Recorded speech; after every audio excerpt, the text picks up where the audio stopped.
Hello! Welcome, everybody. On in to Monday. Fun day Monday. There's a lot happened this weekend. A lot of classic constructor tournaments went on. Had a grand old fun time. Watching all of the tournaments happening this weekend. Had a calling in Lion? Pronounced something like that. I'll never learn what it's pronounced until an actual French person pronounces it to me. Pablo Pintor won on Enigma. It was very fun, very exciting to see him win a calling. And to not submarine his first 2 rounds, as he always does. I say win a calling, like he doesn't have a much more prominent achievement in winning a Pro Tour. But he did win the calling with Enigma beating out Azalea. Hello. Welcome. We got, was it Nick Blabber? You know, I took notes on these things, and I should use them. Nick Gabler. Did I say Blabber? I'm so sorry. Nick Gabler won Battle Hardened in Milwaukee with Viserai. Purple incarnation of evil. And then we had Zachary Wallach, AGE teammate extraordinaire, taking down the Players' Championship with Enigma.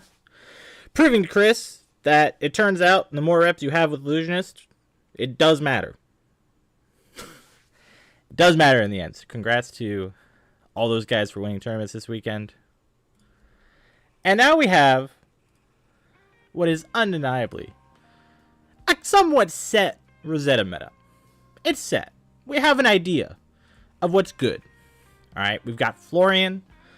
Clearly very solid deck. We have Enigma. Absolutely, probably the number 1 deck. I think everyone kind of at this point is like, Enigma is the deck to beat. Count Your Blessings decks are running around. They are rampant everywhere, and we hate it. But they're not seeing too much success. I believe they did still top 8 a few tournaments. Saw several of them on the various streams, and that deck can gain some life if you play out all your blessings. But thank goodness, I don't think any of them were actually winning tournaments, so that's the plus side. And yeah, I think kind of covers all the intro that I had. Quick side note, because it is the Arcane Games and Events Open Series, Players Championship was yesterday, Sunday. That graphic here in the corner, it was September 29th. If you're watching this now or in the future, you can go back and watch that VOD, and you can see all the fun games that were played that weekend. There's 16 players who had qualified through a bunch of events throughout the year based on a point system, and top 16 players had a chance to compete and win a gold foil, win some nice cash. It's always good, always nice. And there were really good games. I had that stream on all of yesterday, even though I couldn't really pay close attention to it. But whenever I did tune in, I was always like, man, these players were really good. So, now today, we're going to have some fun. We'll start off. Of course it's broken. Why wouldn't it be broken? There it goes. Alright. So, we're going to start off. We're going to go through some of the deck lists that I maybe will play today. We'll see. I might just play Aurora and play only Aurora today, as I did last time I streamed. But this is Sam Dando's list that he top 8'd with. I like this deck list a lot. It's got a lot going for it. If I actually do end up playing the deck list, I'm just going to quick preview them all. But if I do actually end up playing it, I'll go a little more in depth on them. But we got Sam Dando's list. We got Zach's Enigma deck. Got all the usual pieces in here. We've got the Hold the Lines, which is obviously a fantastic card. I'd say probably what he's doing that I don't think many of them are doing right now is running like Pummels and these Enigma Chimeras. Which it feels like if you're playing Enigma, you're almost required to run this card. I mean, it's like a namesake card. We've got Nick Gabler's list. there are some very interesting things I was seeing from the Viserai decks that I was like, don't really know how I feel about it. Like Crown of Dominion is very popular in a lot of even some of the Aurora lists I was seeing. I wasn't a huge fan of it, but I can see the logic if you're flooded with blues and you're like, well, all I really need is one resource for my turn anyways. Might as well cycle one of these blues to draw to get a red, a better card to use for my turn. Plus, you can do some cheeky things in like Aurora, where you can like pitch an extra lightning card. You can actually pitch an extra lightning card to keep your channel around for another turn. All sorts of fun stuff that I think this can enable, but you have to ask yourself: are you willing to sacrifice 2 block, 2+ value? If face purgatory, I can talk. I can use words good. Or Crown of Providence if that is also in your deck list. I've got Connor McGrath's second place deck list. I could not find Pablo's list, sadly, anywhere. It doesn't look like it was posted yet on the Fab website or on Fabruary, so I was not able to find Pablo's list, even though I would have used his, or at least had his up.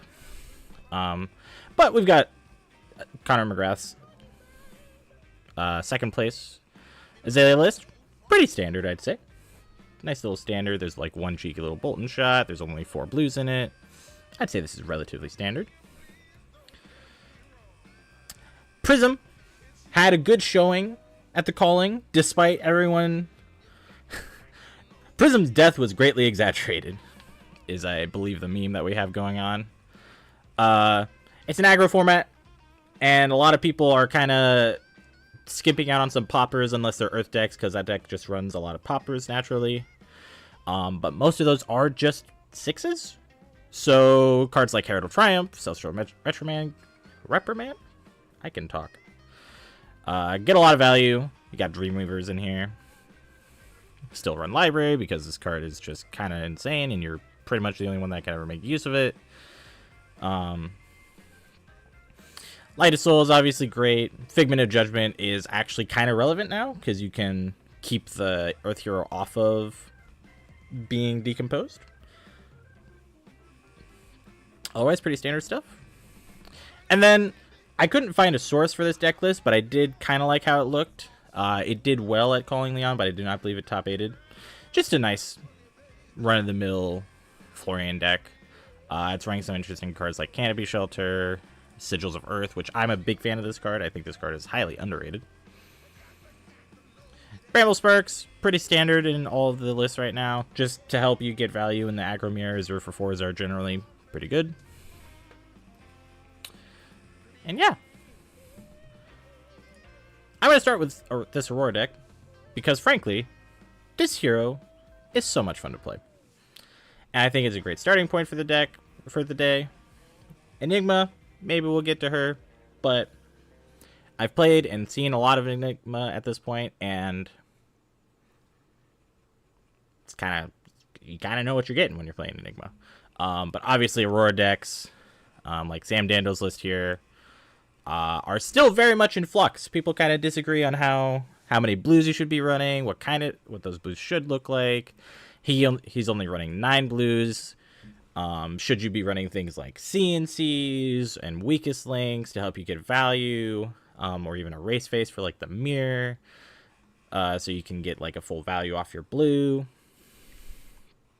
Should you even be running that many blues? How important is having an embodiment actually? And he's got some good tech cards. Like, it's crazy that he brought it up. I watched his deck tech on it. Are those decks available somewhere? Looking at Florian specifically. This I just pulled off of February. Said it was a Calling Leon deck list.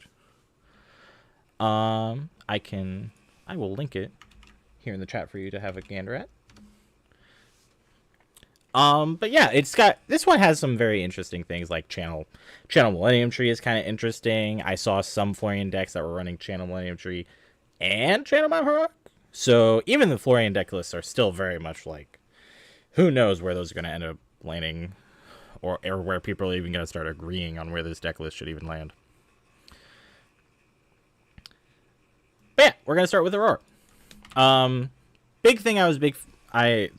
Biggest reason why I like this deck list so much is how heavy it leans into just 0 for 4 and how efficiently aggro you can be. Because if you're just throwing a bunch of 0 for 4s at your opponent, especially if they're one of those weird count your blessing decks, they can block all this damage. And eventually they'll just die. And then he's got some very fun tech cards like Warmongers. In his deck tech, he brought up specifically, it's crazy how they made a Runeblade, or they printed a card specifically for like Runeblade and Ranger, and then made a Runeblade that can use Warmongers very effectively. Which is a very funny point to bring up. So he has cut most of the, like, he doesn't have any of the Flicker Wisps. He's not running Sizzles either. He just has the Burn Up Shocks and the Arc Lightnings. Sigil of Suffering. I think this is a fantastic card to be included in Aurora. You threaten so much value off of if you have a Channel Lightning even sitting around, or if you play Sigil and they have no cards to pitch for it, and you play the Channel, you just draw 2 cards in a cycle effectively, and this replaces itself. You can get so much value off of Sigil of Suffering. Warmonger is great anti-Runeblade, anti-Ranger card. Poison the Well, just in case you're playing against some cringe life gain decks. And you kill them instead of them living. The Sigil of Solace, I know he's a very big fan of this card. Kind of every time I see him make a deck list for any hero, I feel like Sigil is one of those cards he always tries to fit in there. Another great card. I think it synergizes super well with Gone in a Flash. He only runs Lightning Greaves. So obviously Tunic with Lightning Greaves is just a free action point, and you can blink the Gone in a Flash back to your hand. Yeah.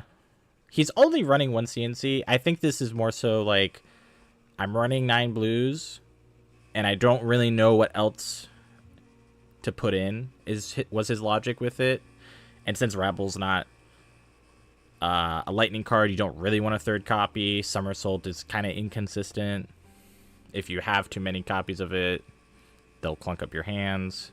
And so CNC is just like, it's CNC. We might as well run a CNC. So we'll start here. What heroes do you run Poison the Well against blind? I think Verdance is a very easy, just play Poison the Well. There's no reason not to run Poison the Well into Verdance. And then also, I think you can consider it against Florian. I think is reasonable. Depending on what you think the Florian deck is wanting to do, or what, like, you've done some scouting yourself, so you know the guy is like a Count Your Blessings Florian deck. I think you would have to get some information amongst my team, and we've discussed this sometimes. Sometimes you run sideboard cards that feel like they're top 8 sideboard cards, or you have extra information kind of sideboard cards where, like, you or your friends have done some scouting around at the tournament, and you're like, hey, this guy is playing Slapdash with Count Your Blessings, or Tree Frog Dash with Count Your Blessings. And then you're like, all right, put Poison the Well in. Or you're playing against a top 8 deck. You're in top 8. You know what the guys are playing, and you're like, this guy's running Count Your Blessings for Dance, or it's like Count Your Blessings Florian deck, or even Enigma, and you're like, yeah, I mean, put Poison the Well in. Played against Count Your Blessings Victor and Betsy. I don't trust anyone anymore. Yeah, like, it's hard to really justify running this blind outside of, like, Verdance, I think, right now. Yeah, that's the only one that really comes to my mind that's like, yeah, I feel great blind running Poison the Well into them. But obviously, Count Your Blessings is kind of everywhere right now. It's like, if the hero is any sort of good or even decent at blocking, or has a decent armor suite, everyone has been trying to run Count Your Blessings, and now it's in this spot that's like, is it good? Is it bad? Is it toxic? Toxic, I think, yes. Some niche decks maybe like Betsy, yeah, maybe. It's like, again, I think it's very hard for you to justify blind running Poison the Well. I think you need some scouting information to be very confident in it. And sometimes it's like, well, I don't know how much blink value I'll really get, so I'll put like 1 poison well in for a blink or something, right? Or like, it's not, in terms of like the math of the decks, it's like, well, I could maybe cut like a somersault for a poison the well just in case they're running something like that. Like, this is still an instant, so you can still get your value from it. This is main decking 52 cards, so you're always adding in 8 of these. Which I think usually, if you expect a slower matchup, Poison the Well, it's fine to add, just to have. You can combine it with Lightning Greaves just to combine it if you want. Get some extra value off Gone in the Flash. Basically, it can act as a return Gone in the Flash to your hand type of card at worst, or make a lightning token kind of card. So there's enough edge cases where, like, if you're running it, like, you want to put CNC in, then you're like, all right, we'll put CNC in, we'll put a couple Poison the Well in to hedge, and then we'll add like some second strikes, and then like the sigils or the fries.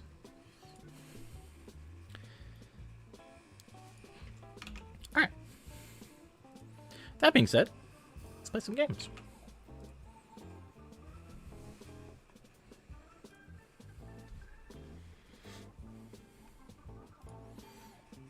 I don't think I covered the equipment part of this very well.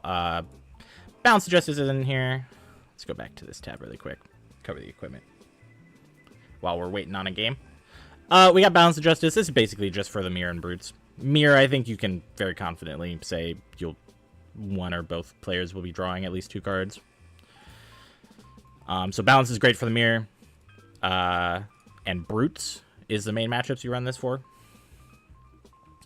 Crown of Providence is the main default, like any kind of hero. It's like run Crown. If you end up drawing too many instants or you don't draw an attack, you can just Crown to fix your hand. Tunic, Grass, Greaves, all great equipment. Obviously, Tunic and Grasp have been around for forever. It's great equipment.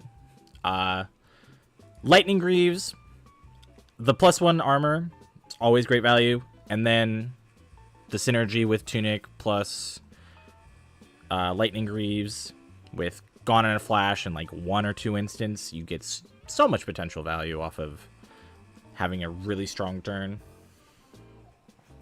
And then Shock Charmers, Spell Fray. You gotta respect Kano. Kano is a good hero. We saw a tournament the weekend before this last one, I believe, where it was literally a Kano mirror in the finals.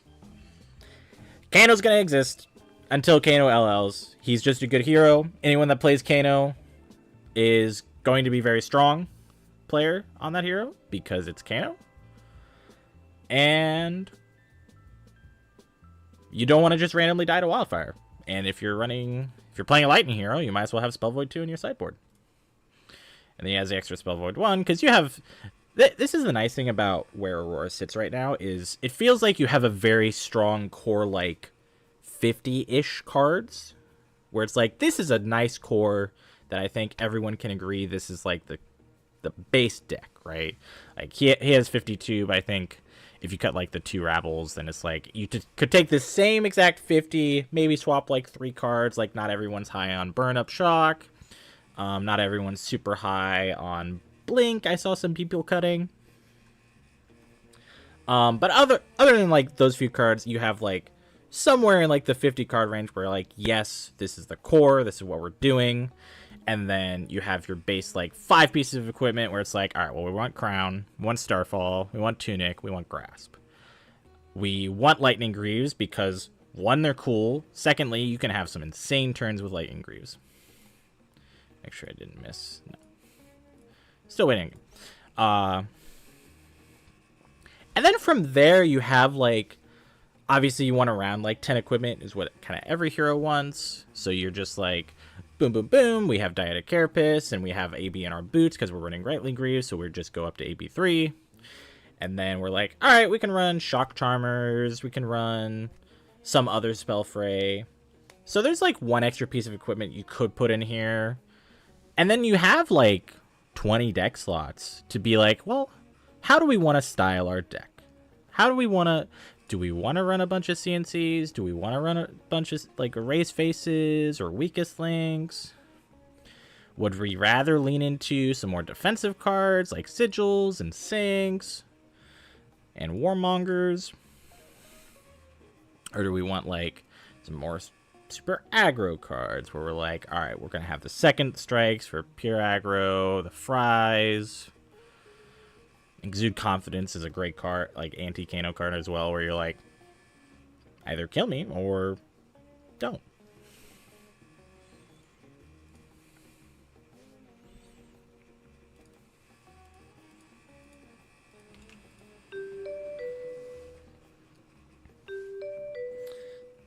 Alright, we got a game finally. Enough of me yapping. Alright, so we're playing against Viserai. I think we'll go second. Taylor Crawford 2. Is this actually Taylor? That'd be really funny.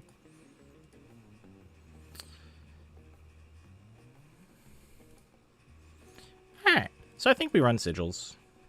We run warmongers. And now from here, what are the extra 2 cards? Fry? Probably. Don't really want to be blocking that much anyways. Sure. Let's run it, see how we go. Always nice to see warmongers for this matchup.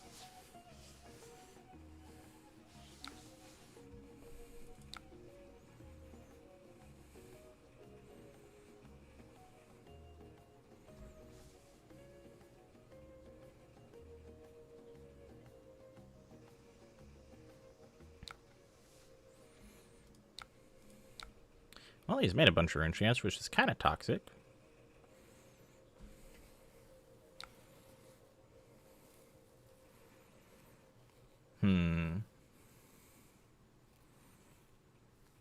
It's like we could play this Warmongers, but I don't know how much it'll do, because I think he's arsenaled like a Rune Flash. Right? Yeah, he discarded, he set up a Rune Flash, so I'm not really sure how much this Warmongers will actually do for us. If he's like Rune Flash into High Note or something. Or Rune Flash into Swarming. I guess we could save a lot. Because all he would be able to do is like Rune Flash into one other attack.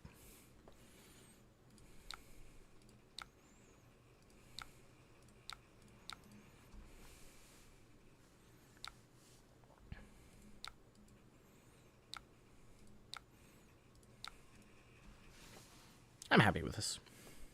I think Warmongers is kind of just good to play on site. His hand is less than excellent, to say the least.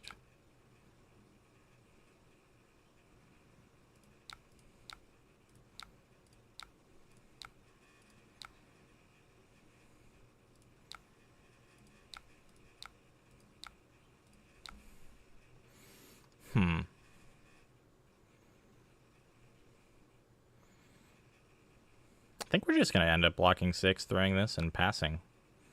Kind of unfortunate.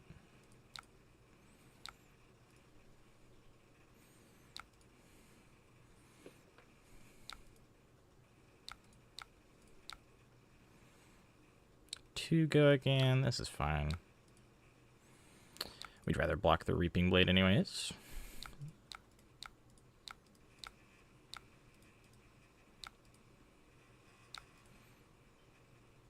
Not a great cycle, but I think we can live with it.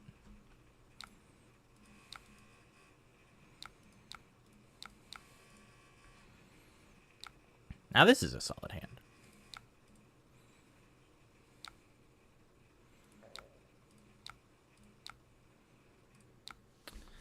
So what do we do with this hand?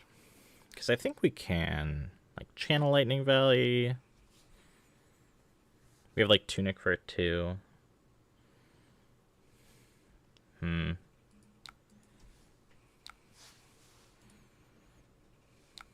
hand is very good.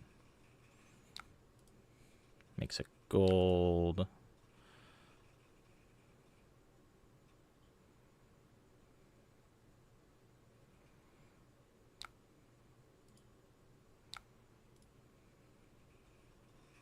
he hit a Rune Flash.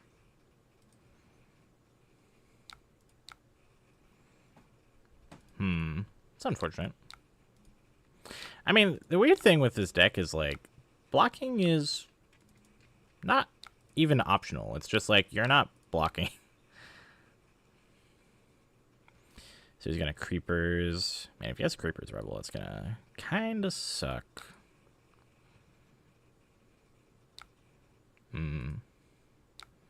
Succumb.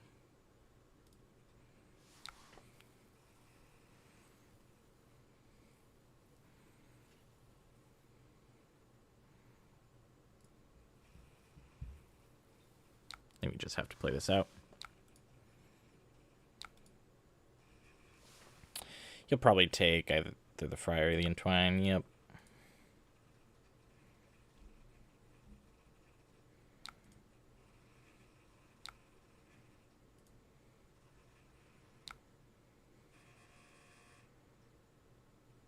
Yeah, I mean,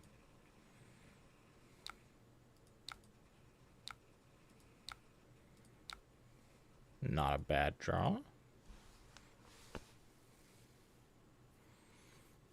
How much do I want to play this?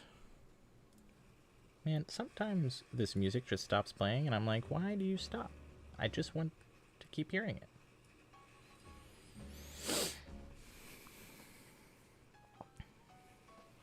So I think we're just going to end up pitching this.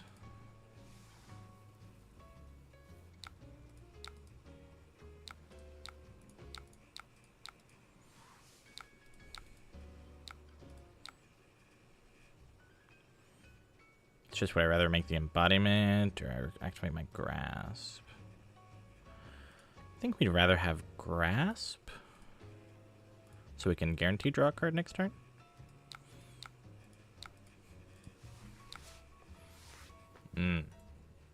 That's not a good sign.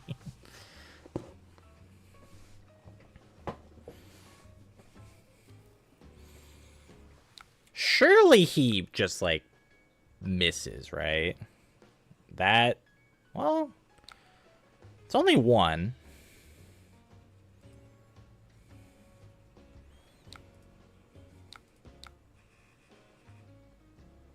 Yeah, let's just take all their enchants. For 4. This is what he grabbed, right? Yep, this is what he grabbed. So he has 2 unknown cards.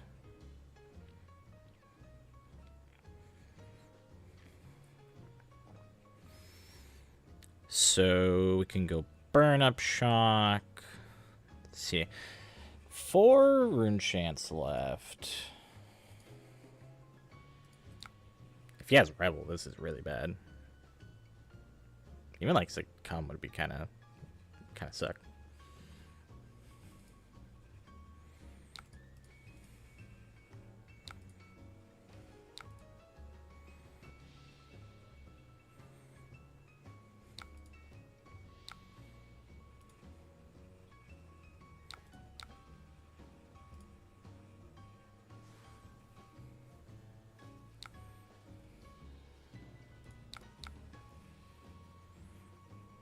Get some block value in case he drew.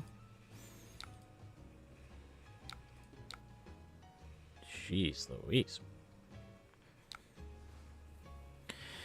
Yeah, our hand's gonna have to be pretty good in order to not die next turn. Man, and he top decked Go.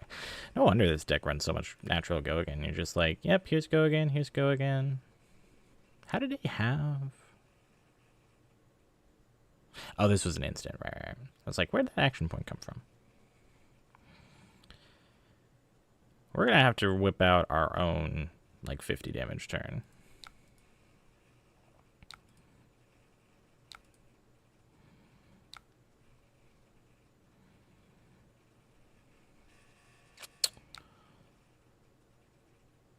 And we're not even going to get to use our Tunic resource. I miscounted. I thought we were going to be able to just block with Crown. It's my bad.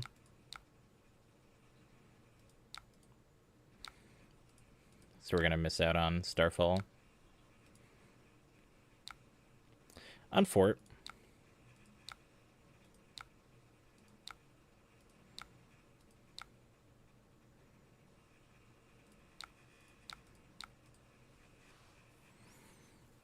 Suppose we will see.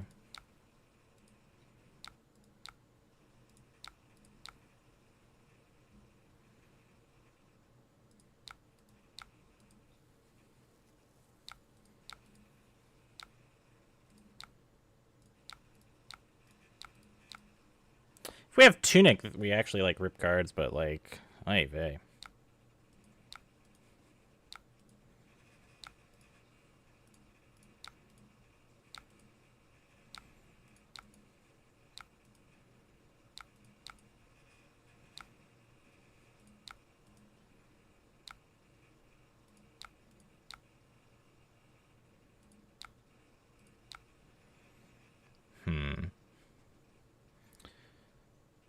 So, see, this is where that card would be fantastic.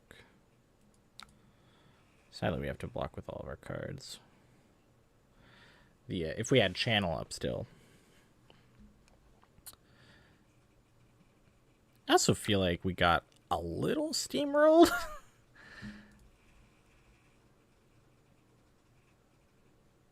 But maybe it's just a matter of the kind of deck. Oh, you know what? Can I even play this like this? No, I don't think so.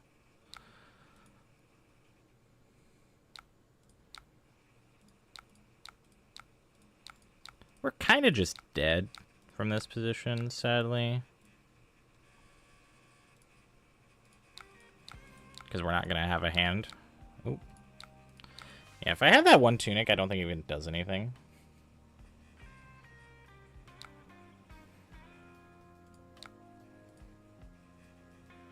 He hit 2. Yeah, he hit 2. Unlucky. Rough game. Rough game. Dang. Mordred Tide is a hell of a card, it turns out still. Turns out. Oh, actually, I do want to... Let's see. Switch player stats. Yeah, how much did he do that turn? Yeah, it was a 24 damage turn. Like, even if I had one more life, I think we are still dying. So, it's unfortunate. It is what it is. Mordred Tide, still a good card.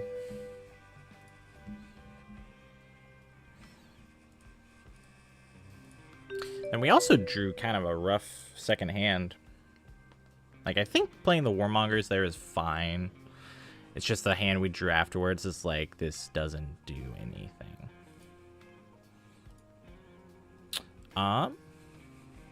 Definitely want Warmongers for this one. Second strike's probably probably decent. Not sure about sigils. Sigil's probably fine. I like sigil. Alright, we go again. Rough start to the day. Rough start. It's okay. There's lots of flesh and blood to be played today. He just passes? Sure. He's running AB2.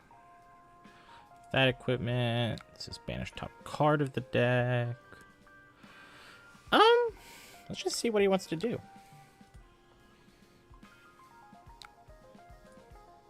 If he wants to pitch a card for this, that's great.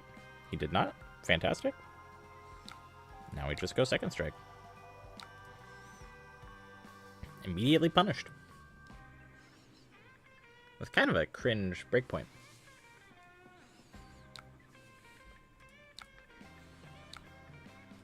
No, he's just eating it. Okay. Interesting. We'll just buff power.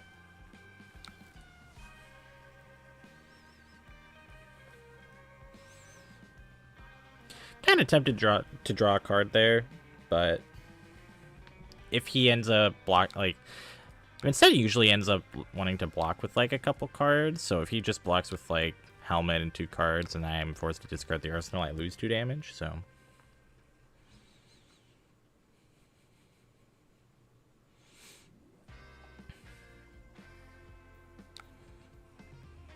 Let's see, so his attack's gonna get overpower. And go again, right? Yeah. We have the Warmongers. But are we even doing anything with it? It's kind of a weird hand. It's like the second hand in like 6 hands where it's like, what do I do with this? Like, we could just play this Warmongers into him, and we might, like, stall his whole turn. So we just want to play the Sigil, then? Just play Warmongers, Arsenal one of these 2?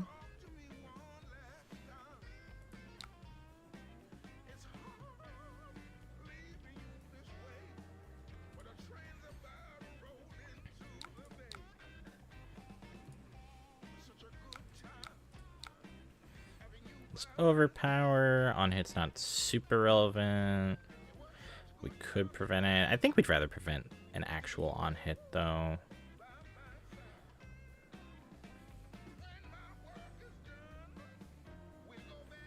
Yeah, I don't think we block this one.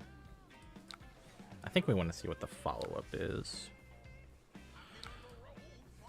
If he goes like Urser, banishes another Runegate card, yeah, okay.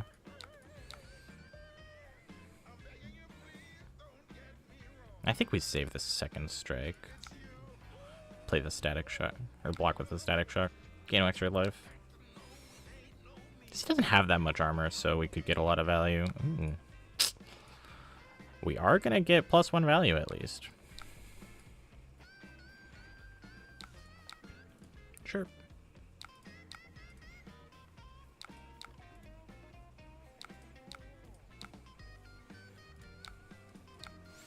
Then we can just play Warmongers, and I don't think he's going to have a turn pretty much at all. He'll just have to choose peace, I think.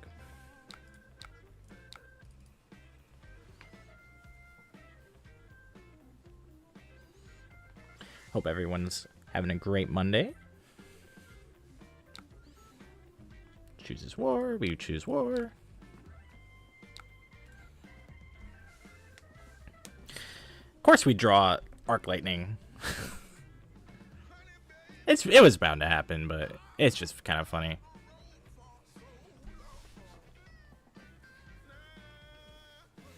We can actually get an embodiment of lightning here.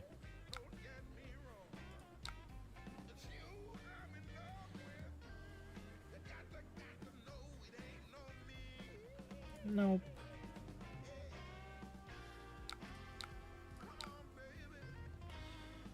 Because what we're gonna do is we're gonna play this, and then we're just gonna pitch this for our embodiment. I think. I don't know, it's kind of weird.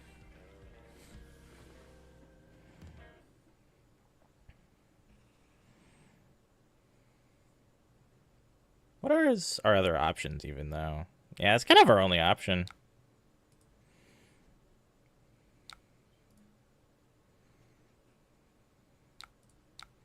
Just mine.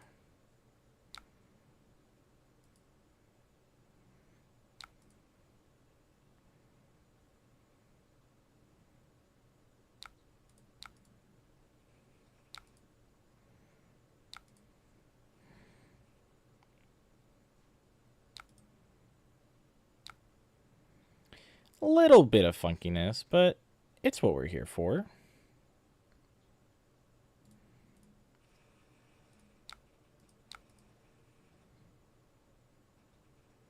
Just kind of debating if I actually want to make an embodiment or another rune chant. Because we're definitely going Starfall into Static Shock. It's just where from there.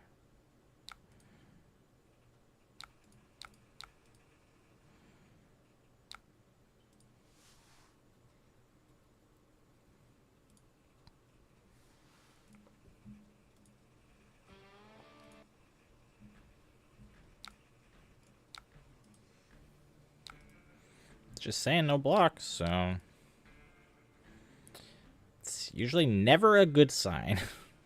Also, I am just gonna make the embodiment here.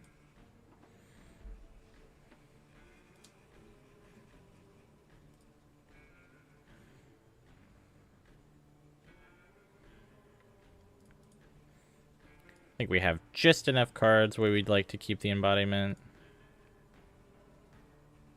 But seeing him not blocking is... Aurora, nice. Yo, what's up, Nathan? How's it going?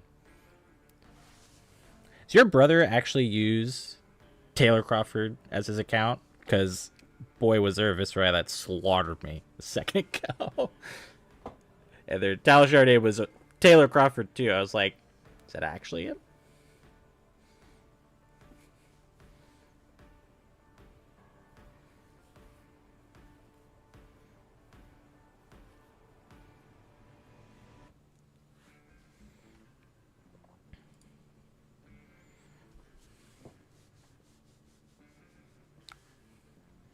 No blocks.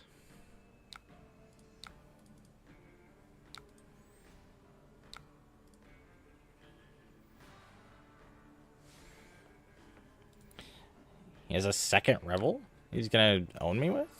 So he doesn't have... A little concerned. We're a little spooked he's just saying no blocks.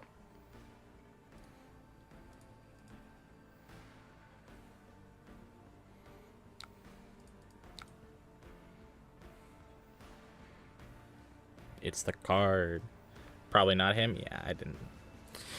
I never put any real weight into people's, like, if I saw somebody that was like Nathan Crawford 1, I'd be like, yeah, I don't know about that. Or Matt Roger. It's like, it's cool to be a fan, but kind of weird. This is the Arsenal one.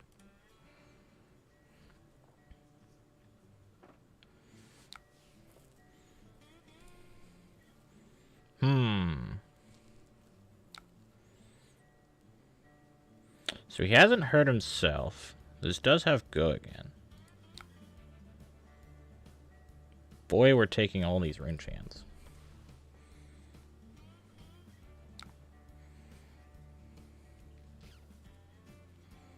I don't even know if I want to play the sigil here. I don't think I do.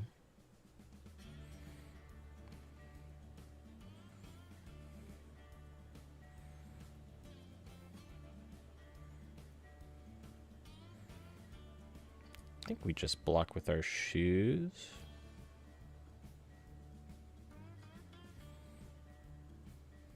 So we're probably going to have this as a play. So we can go Gun and Flash, go again, bounce it back, Gun and Flash again. Arsenal this. It's going to be a little sad if he has... Okay, he doesn't have it. If he has the instant. Succumb. Incantation. Okay. Bounding. Okay. This will block.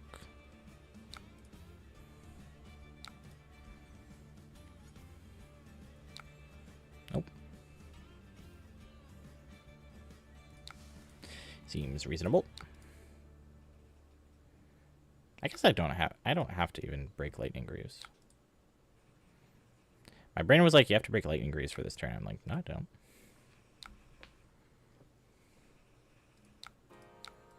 We have an embodiment.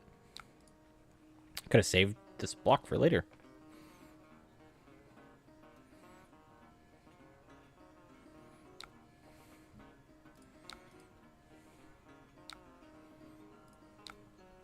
Yep.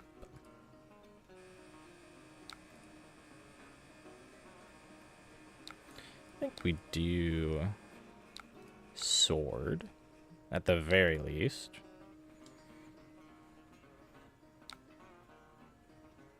That's fine. I mean, if he wants to block that much for Starfall, that's fine. Still have another card in our hand. Just lose the arsenal. Kind of a wild block to have. Now I don't have to worry about playing around this. Funeral Moon. +1 root enchant.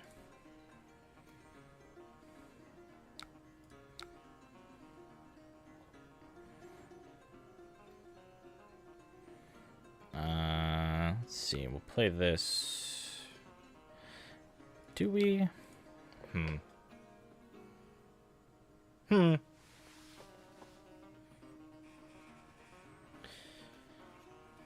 don't even know if that's correct. Because we could bounce this Gone in a Flash. How much do we want to draw this card? Because we could just go Gone in a Flash, break Greaves, Lightning, play the Lightning Valley. We have 2 floating. Then we can Arc Lightning. And we can Arc Lightning and Grasp. Yeah, let's do that. Funky hand.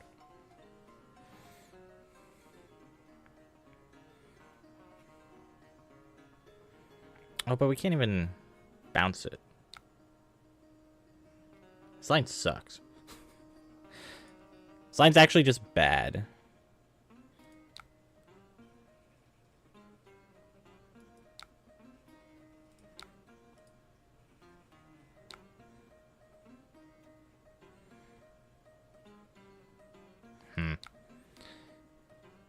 No.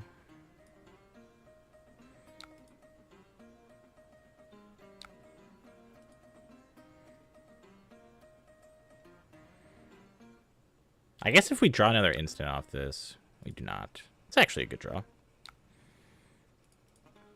So now we can go Arc Lightning.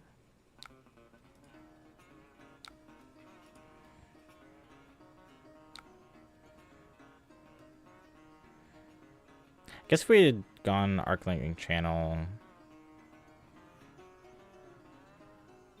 Yeah, I don't know. Some weirdness going on.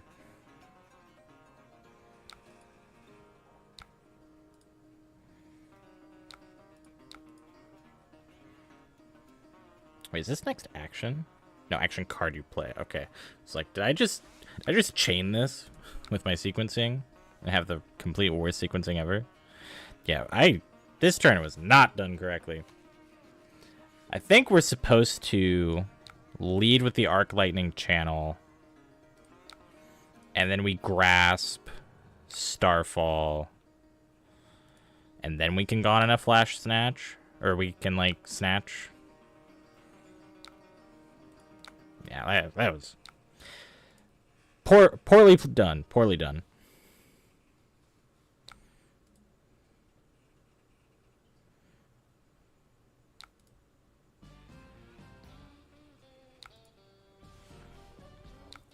This hand is good, though.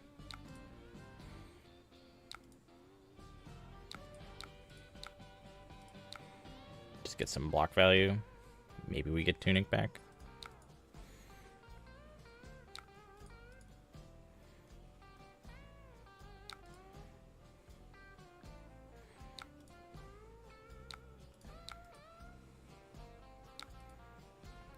That's gross.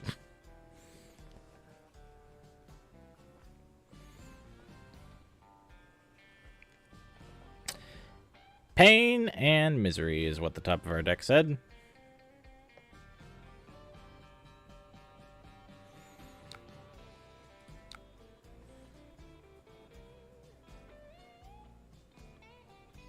I don't even know if I want to press this one. I'd rather press the Snatch.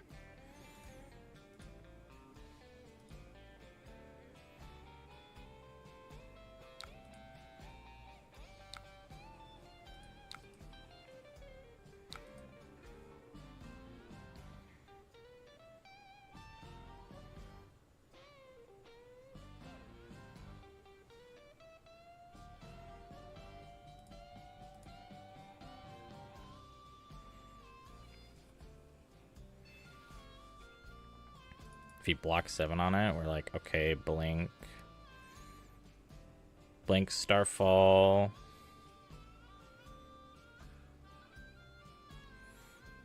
Then we could play the Warmongers if we really wanted to.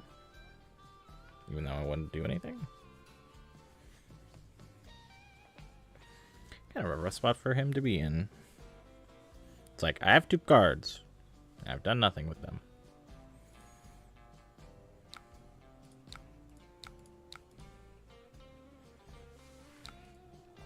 Yeah, that other turn I completely messed up the sequence on. Hard deck.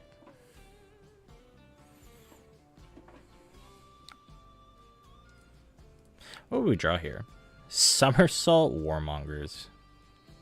Huh. So we could actually... like Warmonger... or... because we'd still be in Resolution. We could actually Embodiment, Somersault, replay the Snatch again. If he was still alive, but...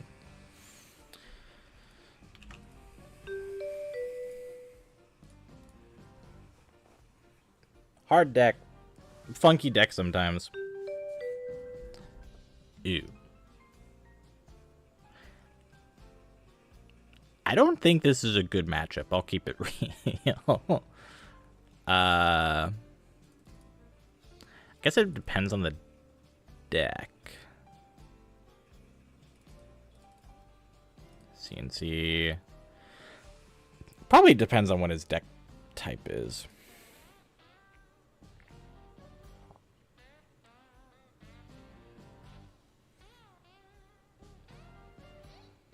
I actually kind of like that. Maybe not these. Maybe these.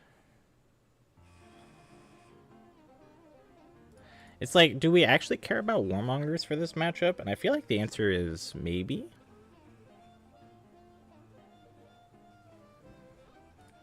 Let's try without. We do care, unfortunately. Yeah, Warmongers is good on the build, but sometimes you're like, it doesn't really feel good here, per se. We did... what? Him flipping Death Dealer is like, yeah, we really wanted Warmongers.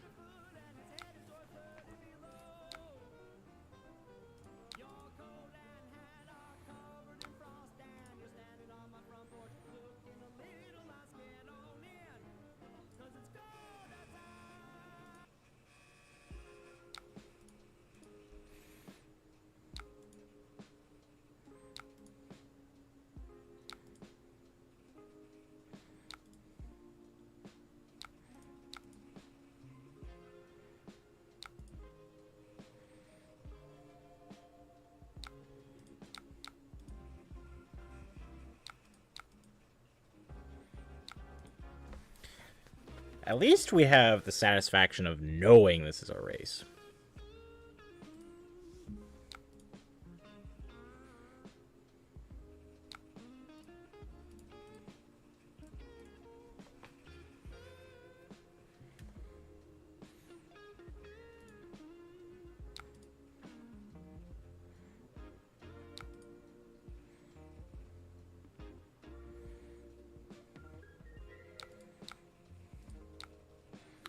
Just the Remorseless for 8, eh? So we can play this. Play this Fused. Play this. Play this.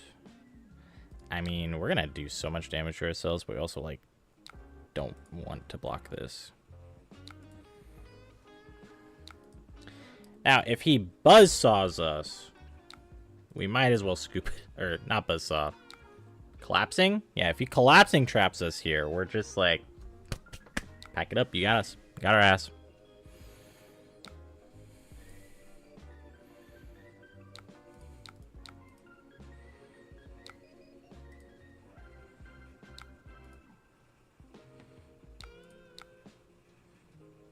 We'll fuse it with this one.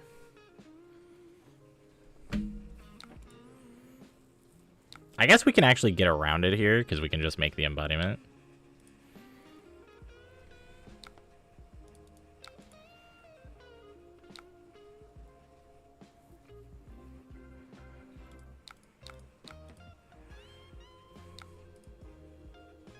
Of course he had the collapsing trap. Why did I have to speak it into existence?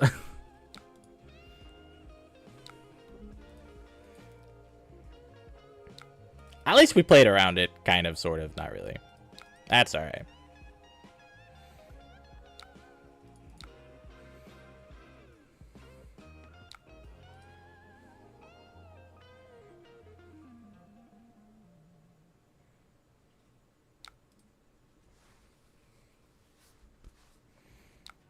Rabble.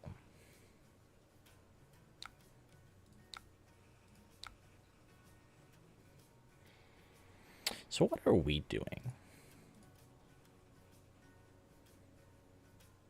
I also highly doubt this is a good matchup for us. Like, we can play this fused.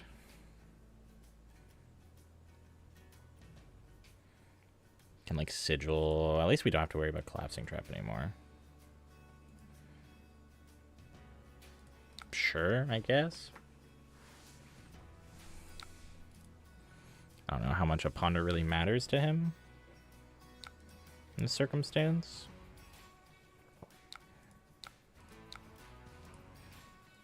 That might actually matter.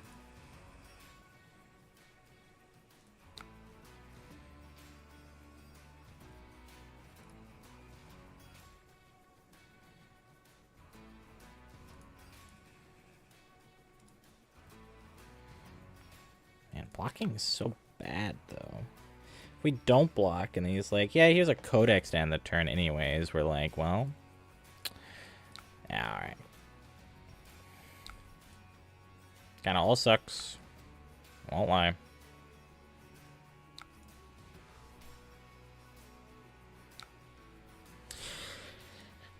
I feel like we're getting a little cooked here.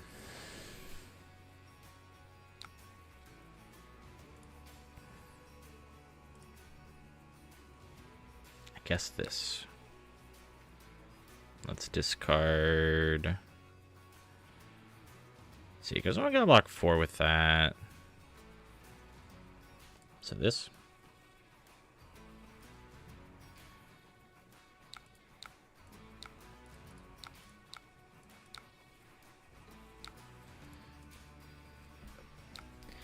We are.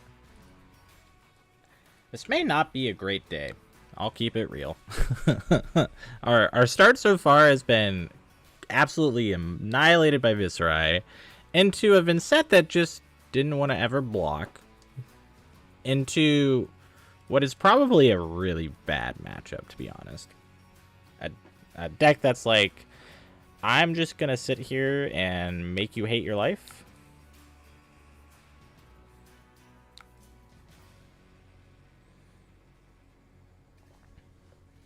With all these little on-hits and all this aggro power. And then if you try to attack me, I have frailty traps, and I'm just going to deal 6 damage to you throughout the course of the game, because all my traps are on.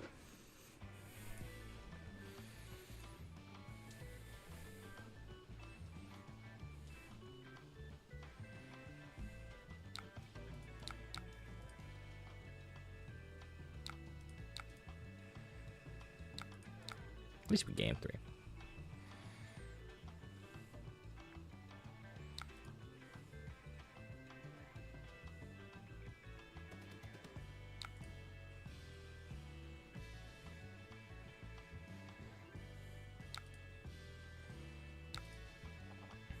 Sheesh for 9.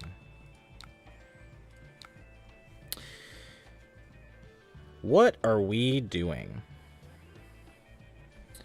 So we have channel, burn up. Like, if we go to 11, are we supposed to block? Like, if I block 9, we go shockwave, fused with this, play this. I guess we can play these, play this fused, and then play this. Like, is this correct? Like, keep him off an arsenal? Probably.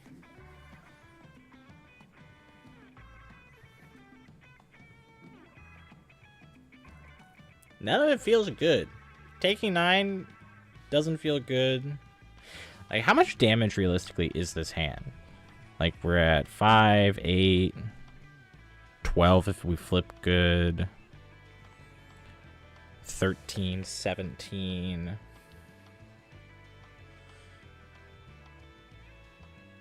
If we draw something good, it can be like 19. It can be like 23 damage, maybe. And we go to 11, keep our armor. Sure. Sure.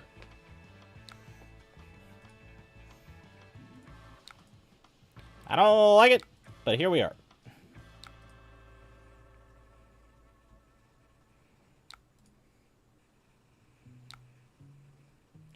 This, both, spawn with this.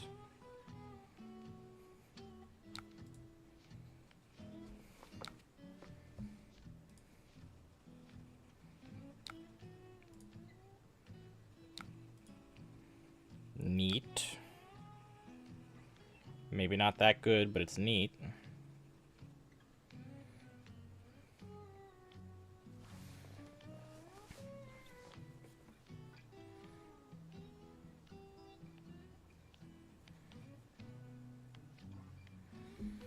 I mean, I think we should always lead with this.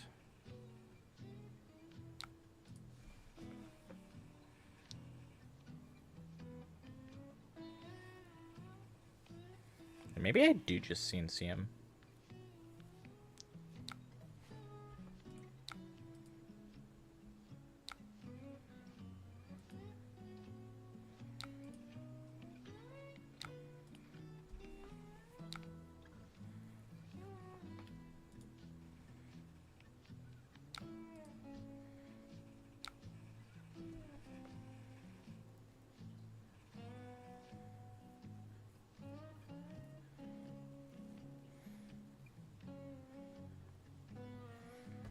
It's like, this is for 1.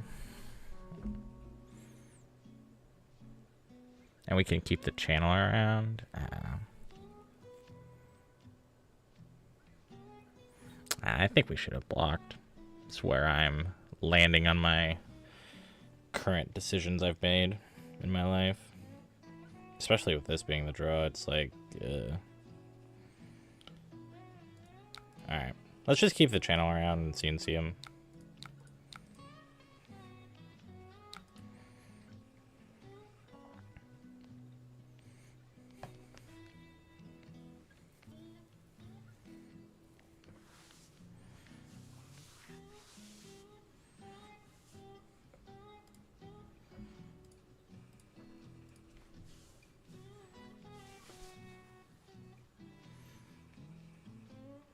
It's like, I think he should have 2 arrows, but it could be a scenario where, like, maybe his hand isn't playable if he blocks with them.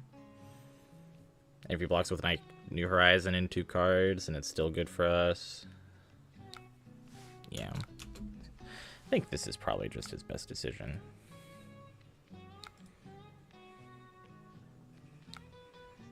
I guess I should have closed the chain. Whatever. Yeah, no, I should have. If this was my decision, I should have broken the chain. I'm literally just realizing that.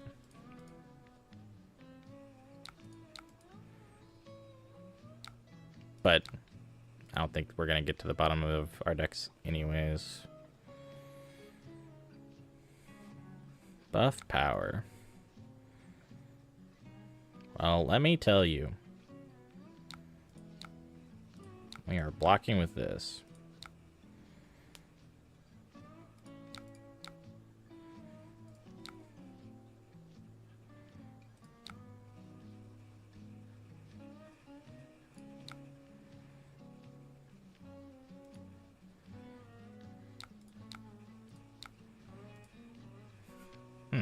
Interesting.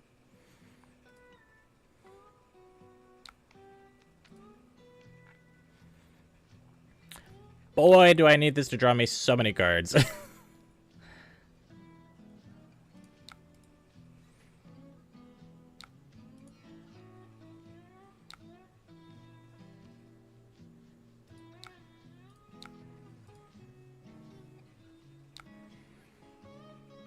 Surely I'm supposed to bounce it back, too. Maybe I don't.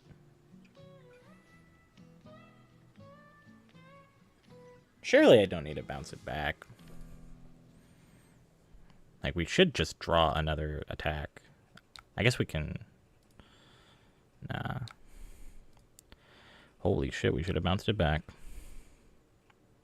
This hand is ass.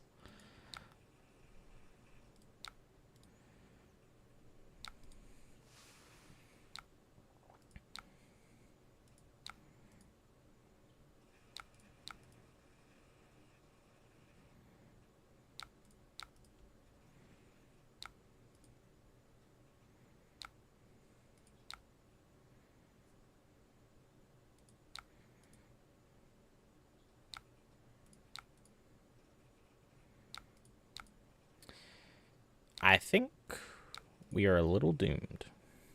What in the Ave? Gas hand? I don't think that hand was very good.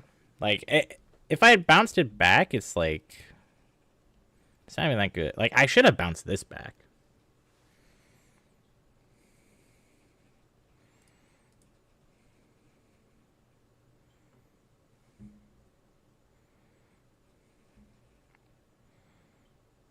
Now this hand is like, if we get to back to our turn, it's kind of gas. And then he's going to have the one buzzsaw trap. And it's like, oh, cool.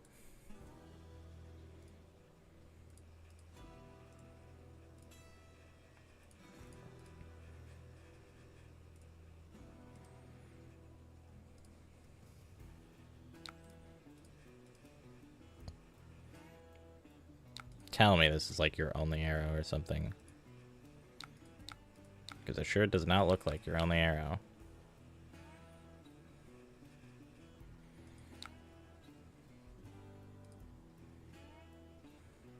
Should we let him reload it?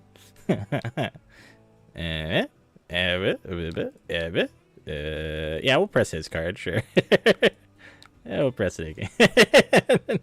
Yes. Good game. Yeah, I mean, maybe Warmongers helps this matchup, but I don't know if it saves it. Probably Warmongers instead of the Exudes. But like, man, that draw... These draws just feel clunky, man. Like, I'm not really a fan of how this deck is drawing. Maybe I'm too dumb. Maybe I just don't have the reps yet. We'll do one more Aurora game. Then we will switch off. Well, we are not 1 in 12. We're not quite that bad. First or second?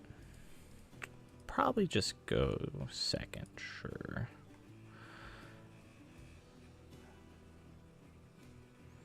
Now, what do we think of this matchup? Man, I am like sitting here like, do I even know how I want to sideboard these? Like, it's kind of a race, but at the same time, like, if they're more defensive, then we want other cards. Like, maybe Sigil's just good. Do they run AB? What is the AB they run? Do they even run AB? They have Grasp. The Embodiment Chest. They want the Earth Boots. I guess it'd be their helmet if they run AB. Maybe they don't. They're also running Reaping Blades, so maybe not Sigil.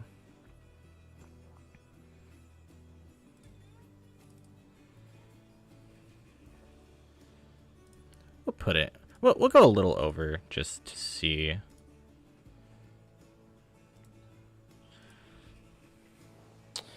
Oh, he's going to be OTK. Okay. Or some variation.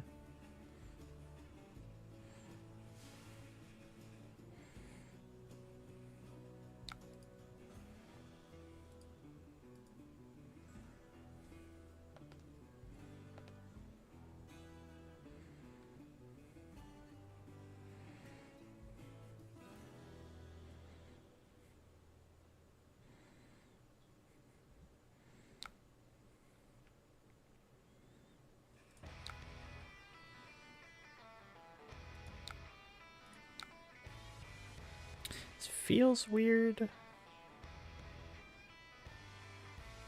I kind of want to play this, though, just so I can have an embodiment. Maybe it's weird. Nah.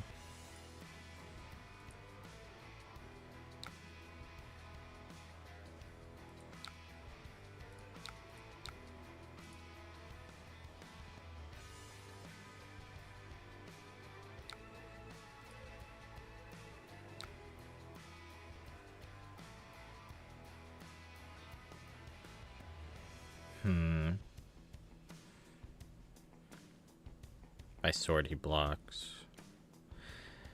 I mean, surely he just has, like, a gajillion D-reacts.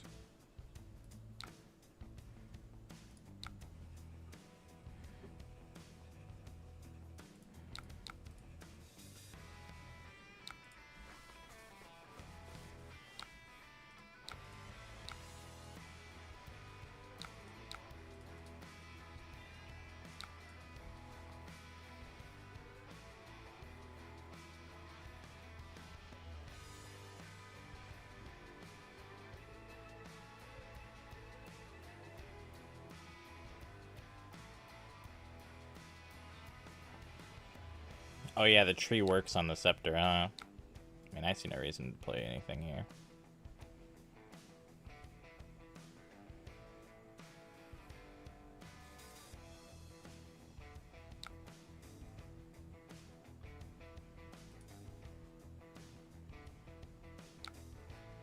Now we can play it. No. I mean, this is fine. He doesn't even get the Rin Chant because the prevention effect wouldn't work.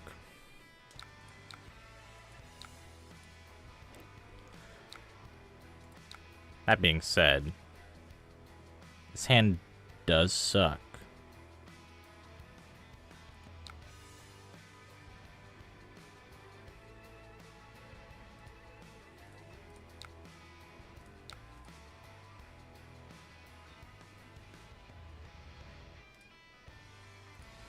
I probably have to combo him with Gone in the Flash a couple times.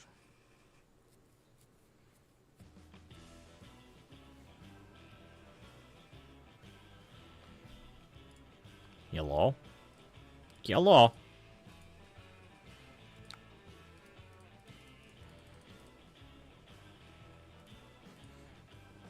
Like...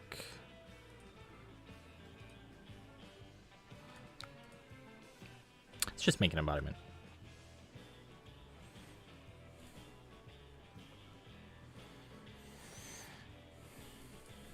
Because all he's going to do is choose peace the whole time. Then probably like 9th Platos or something.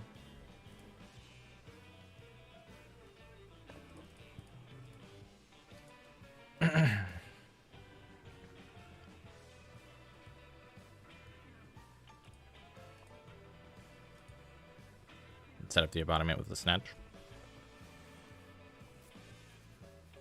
It's gonna be a very long and slow game. Unfortunate.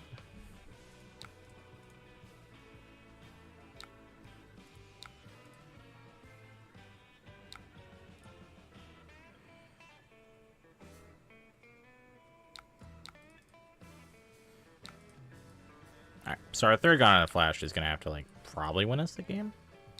I think is where we're at. Where is any of my lightning?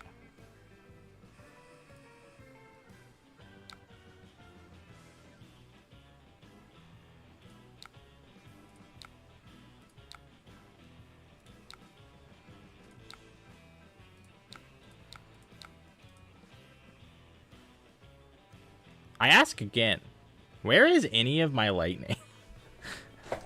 Where is any of my lightning?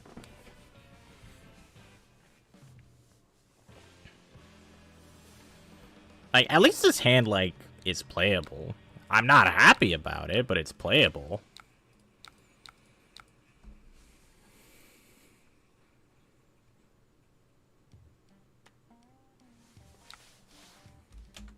Oh, it's probably like an Earth Current. He's like, no. It's not even an Earth card. He just has to use it tomorrow. It's fine. Kind of cringe, but kind of based.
Did he block?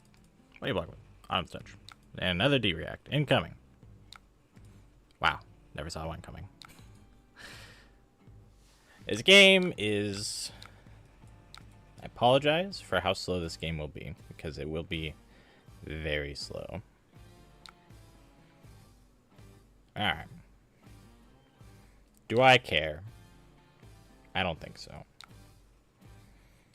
But do I want this? Or would I rather keep with this Gone in a Flash? This is my last one.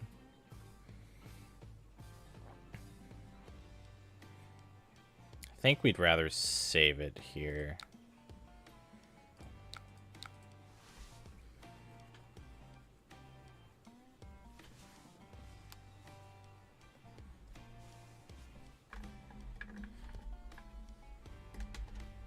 Okay, we're getting armor.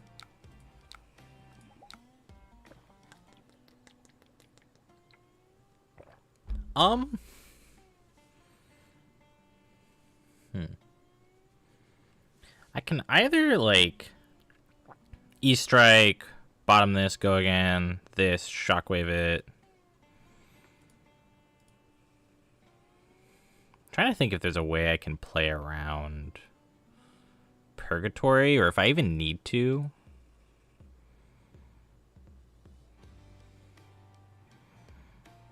Let's do this. I do have a line here where I can, like, E-Strike, draw a card. I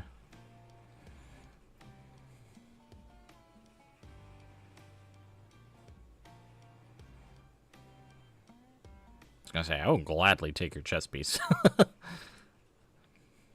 think I E-Strike, draw a card here. With the embodiment. I don't know, maybe I should just be making embodiment, playing this, fusing it. Just splitting up my damage more.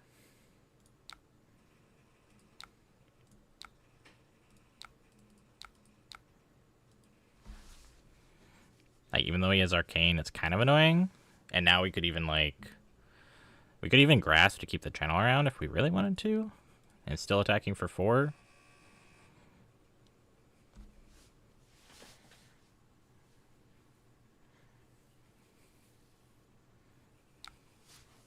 Oh, he let the Arcane hit. Okay. Sweet.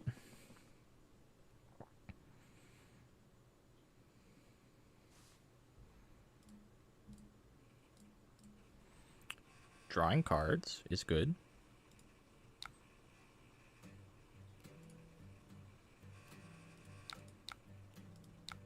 He ate it. Okay. So what does that mean we're supposed to do now?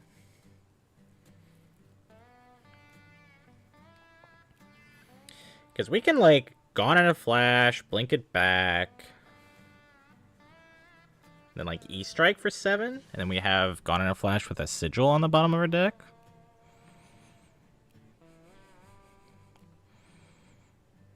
I think I'd rather keep this channel.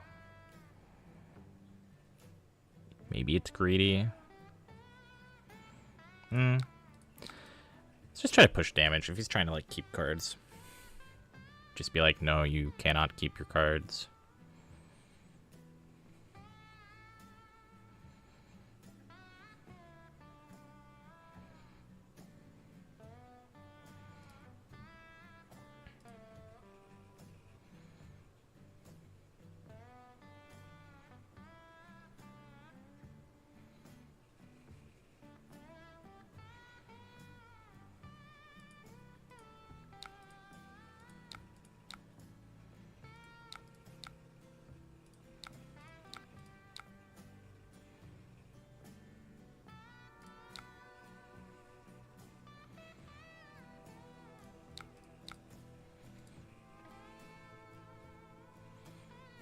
Okay.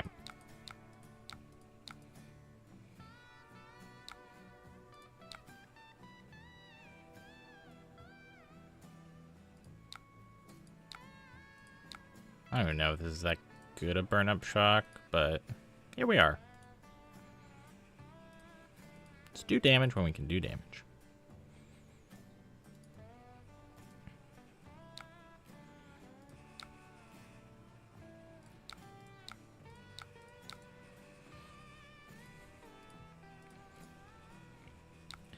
Sword attack is good. I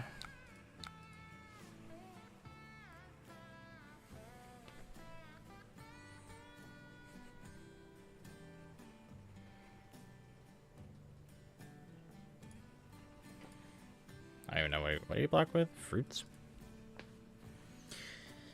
This deck is weird because it's like it like sits there and it's like really only way to like generate rune chance is like germinate and these arcane seeds, and like you can run all these like other cards, sure.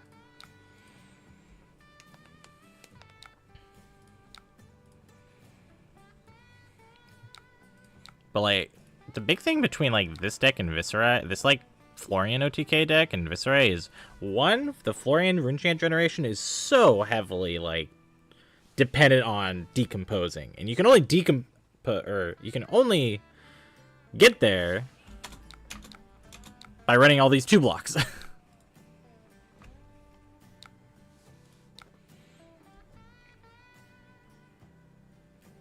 I don't even know what I want to do with this hand. I think I just arsenal this Lightning Surge.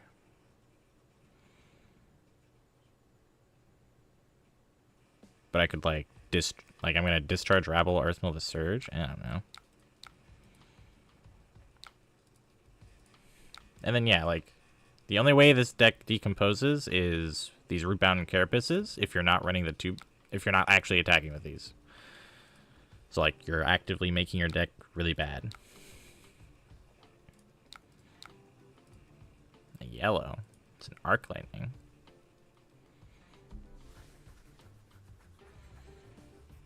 Like he's already at 20.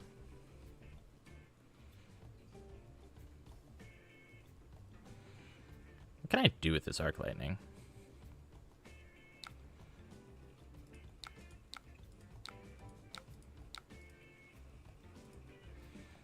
Very good things. Rune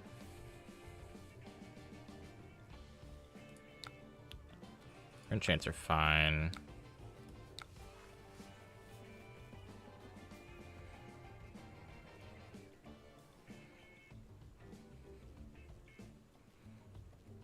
So like all I lose by getting erase faced here is 1 damage. Because then I can't fuse this. Oh no.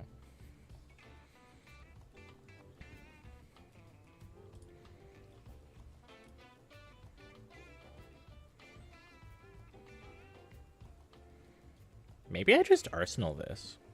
Like I arsenal this and I just go Lightning Surge, Rabble, Shockwave, Lightning Press, one of these attacks. Arsenal the Arc Lightning. How many snatches do I have? Still have 2 snatches and 1 E-Strike. And then I'll have Tunic up for the Arc Lightning turn. Yeah, I think we do some setup.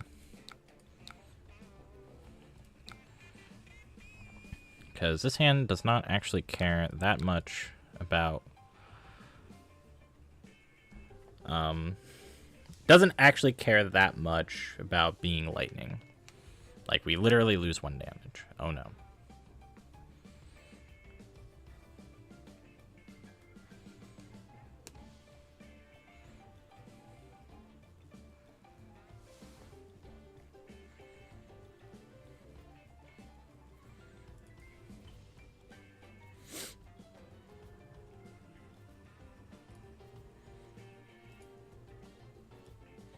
Like, he kind of has to, like, keep 2 cards to actually attack us.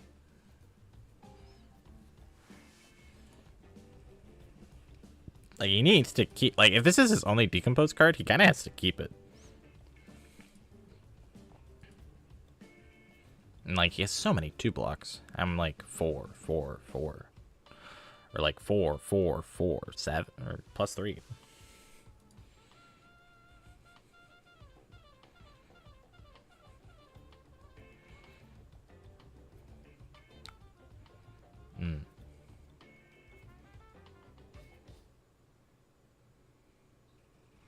Okay. It's fine.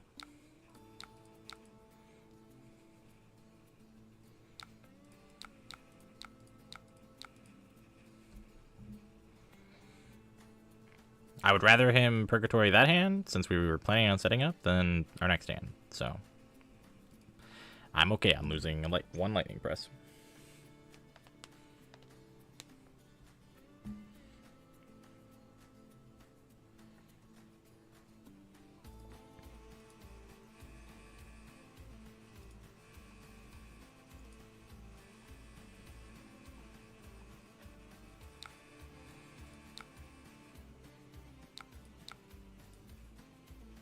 Seeds of Tomorrow, eh?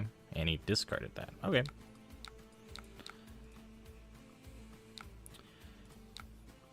His hand is gonna be pretty good.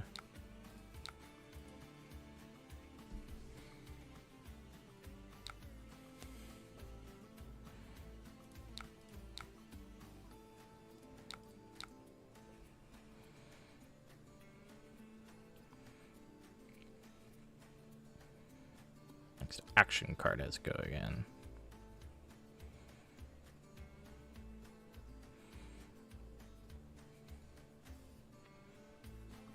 So this will have go again.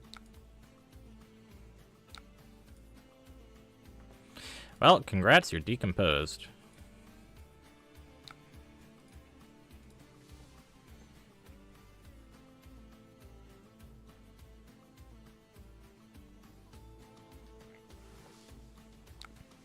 I did not catch that, Justin.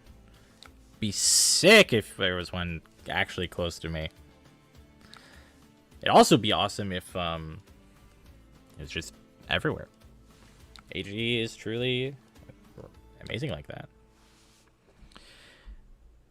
I think we want to do this because we want these first strikes to be active.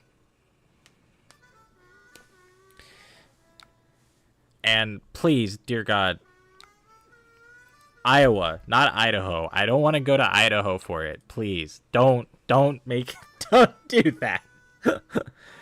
Don't take it there. I'd rather Iowa, please. Please, I'm begging you. Not Idaho. Iowa, please. I'm begging you.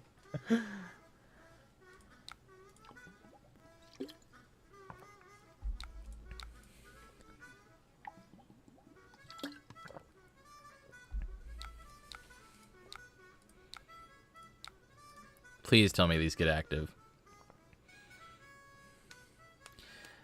Just take the arcane. Come on, do it. That's what Bryce told me to work. Well,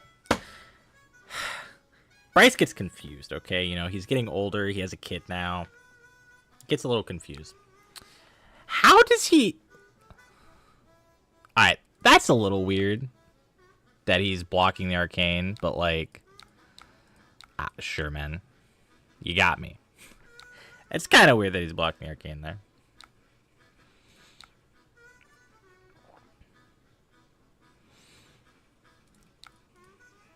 I'm not sure why, like... I mean, I guess if you don't think I have anything left, I guess. A little weird, but I guess.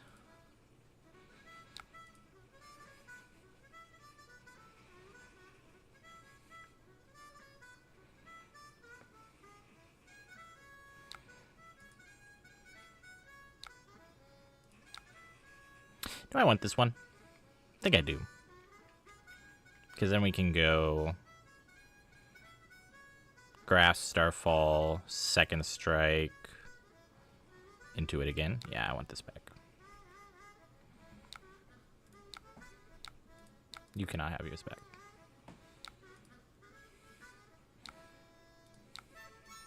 Yeah, Bryce, you know, he's getting older. He's more confused about, you know, where he's at sometimes, who he even is. So, yeah, it's understandable that he'd get confused. It's completely fair.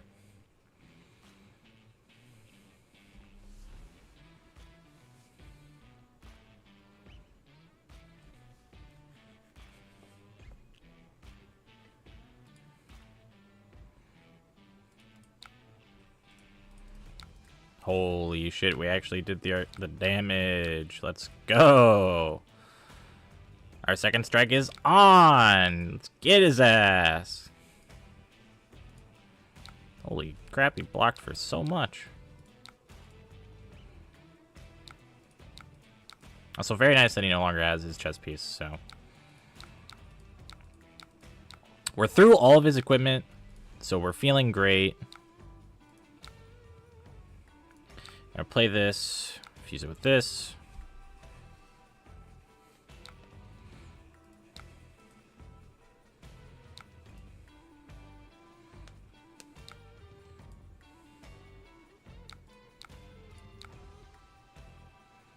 Yeah, let's grasp, do this.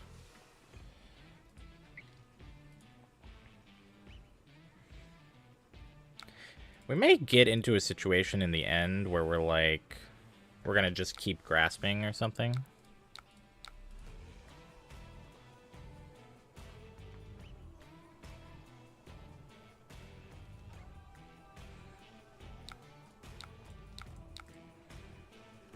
Because if we can like rip one random card from his hand, it'll be very good.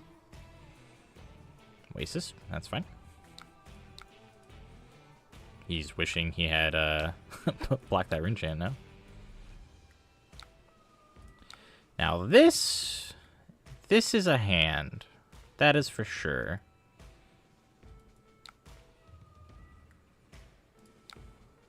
I almost want to keep it. I almost want to keep one of these because we have this channel, but we know better. We know better.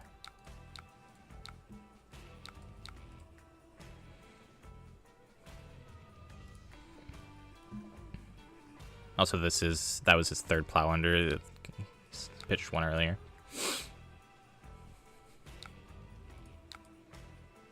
Yep, it's fine.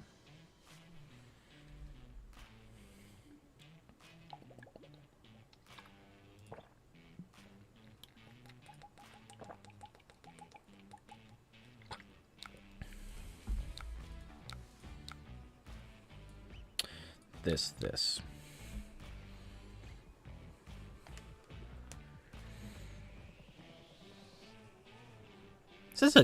This is a good hand, pretty sure. It's a little unfortunate, but it's fine.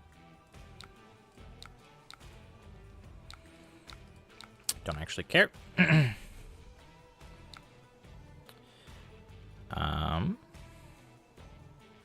What do we lead with? It would have been nice to lead with the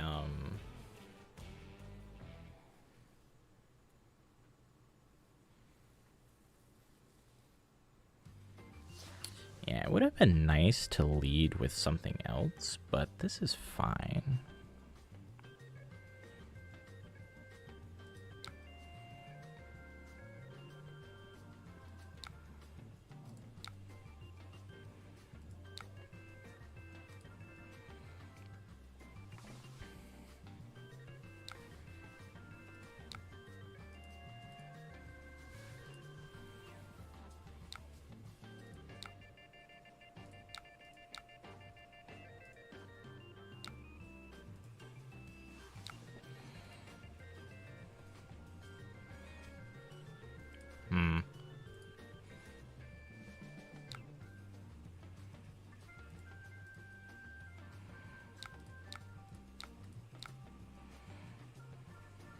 Is this my third channel?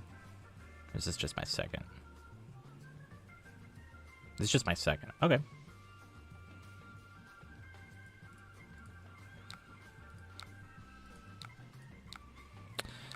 This is fine.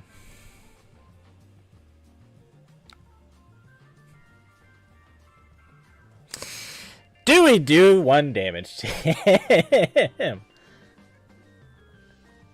What is this blue worth to me here? Because we're gonna have to, like, play this channel. Ew. Yeah, sure, you can have the life. I'm gonna have to, like, play this channel.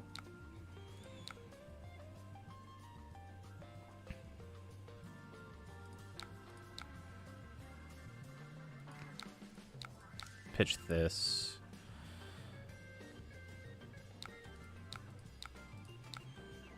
And then let's go.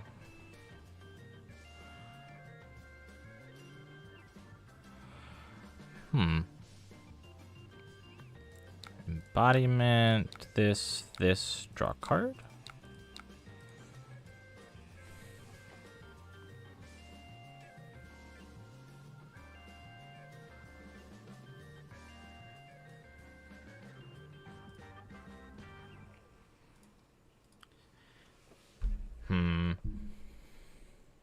Definitely getting to the bottom of our deck here, that's for sure. Which means our Gone in a Flash with the Sigil is coming back. Poison the Well Poggers. It's based. Sup, Zach?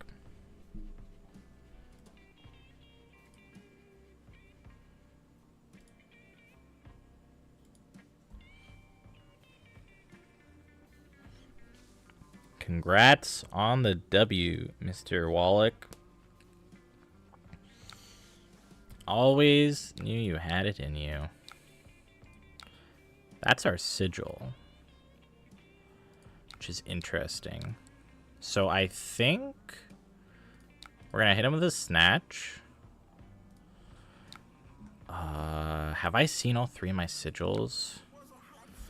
I don't remember if I've actually seen all 3 of my Sigils.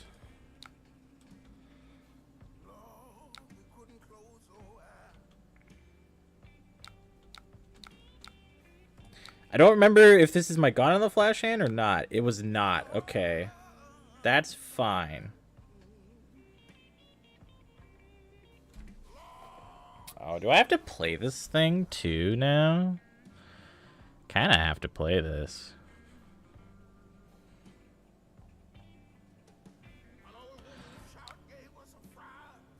Or do I save it?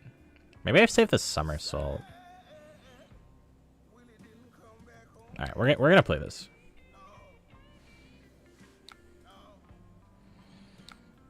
There's a world where actually where I just keep this channel this turn.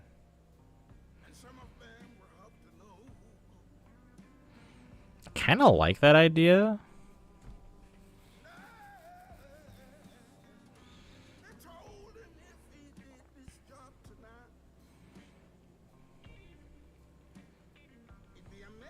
Then we'll have the Somersault. Let's see. There's a Plow Under coming up from him. I don't remember how synced it was with us, though.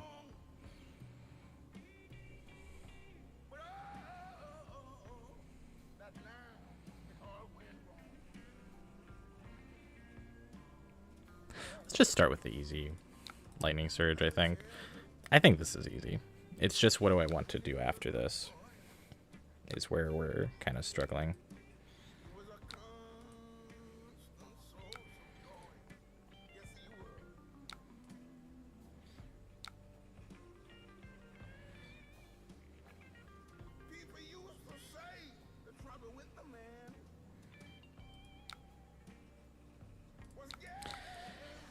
I don't know if this is correct, but we're going to keep it.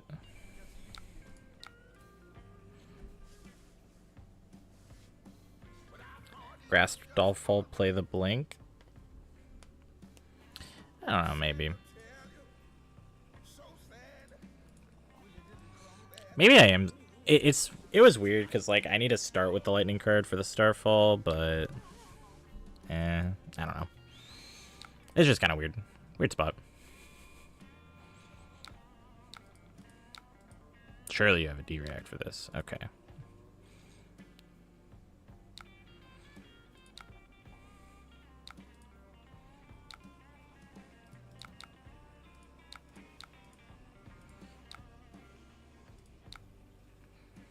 Okay. This is not great.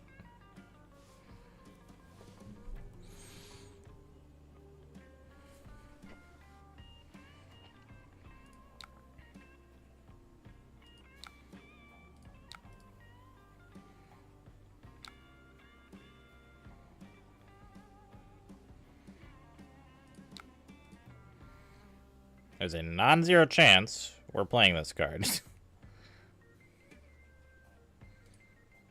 think I would rather... I like, kind of need to save this for my other... For the Grief's turn, though, with Gone in a Flash. It should be the next hand. It should be.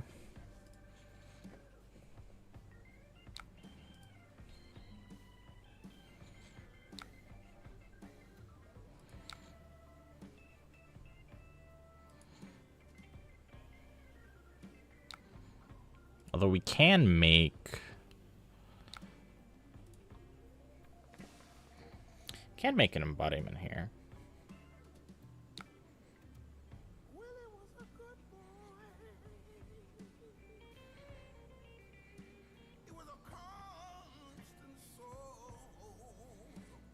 If I like IP myself. I don't know. Let's just IP ourselves. I don't really know what I'm supposed to do with that. Well, here's this. So my next card is the Sigil.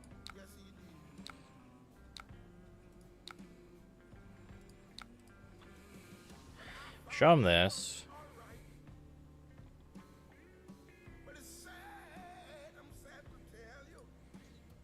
For our next one card is the Sigil.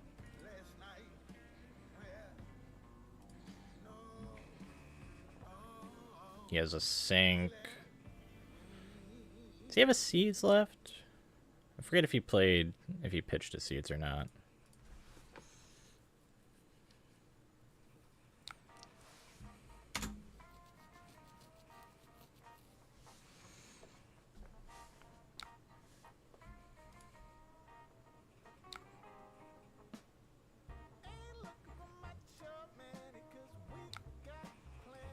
Came from his hand. Okay.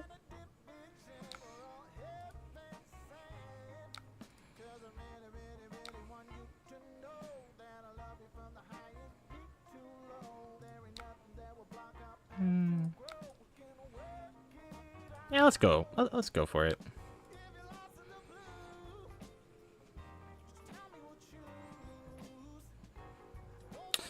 Oh, you know what?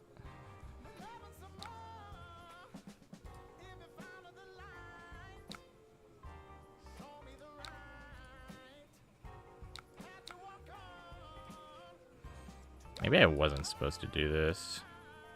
Yep.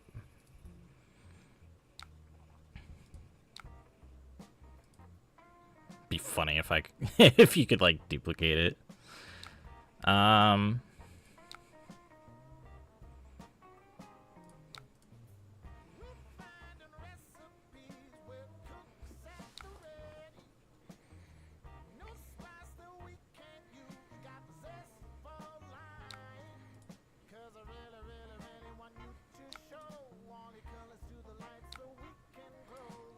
Seeds.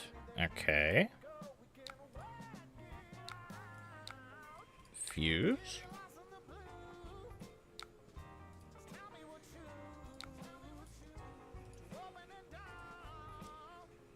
And while he technically does not die... Okay, he did block.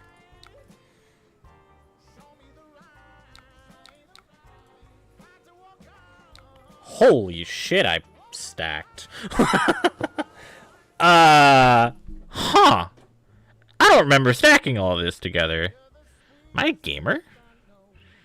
Okay, let's think about this for a sec. I think we're supposed to go to our turn, play the Arc Lightning. Holy, I did not realize I pitch stacked this all together. Like, I knew I pitch stacked the sigils. I don't remember the blink being here.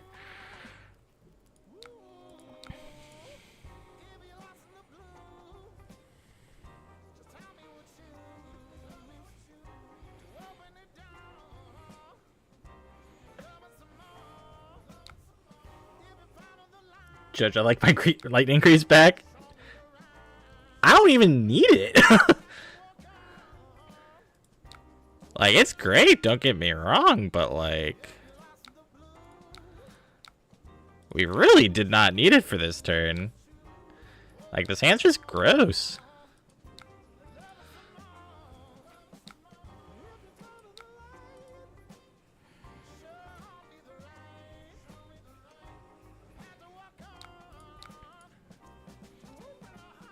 Like, legitimately, if I had known I had stacked it this well together, then like... I can't even kill him with the double Gone in a Flash. Good game. Like, all I remember, to be quite honest, was this sigil and this Gone in a Flash. I didn't remember the other two cards I pitched together with it. But boy, if I had just kept... Where is his Plow Under? Yeah, his Plow Under is in the next hand. Okay. So we were one turn ahead of it. Yeah, if that was our hand and we have Tunic, like Tunic Greaves, this has Go Again. How much damage is this? Because this is 1. Jeez. We get to play this 1, 2, 3, 4 times, 5 times. Once, twice, 3 times. 4. Is it 4 or 5? My brain is not working right now. I'm just trying to look at the... Because the initial one, we bounce it back for the second one, bounce it back for a third time, bounce it back for... It's only 4.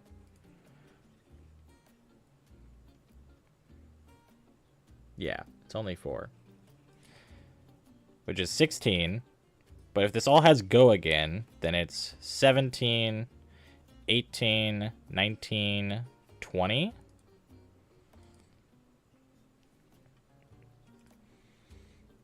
Decent. It's decent.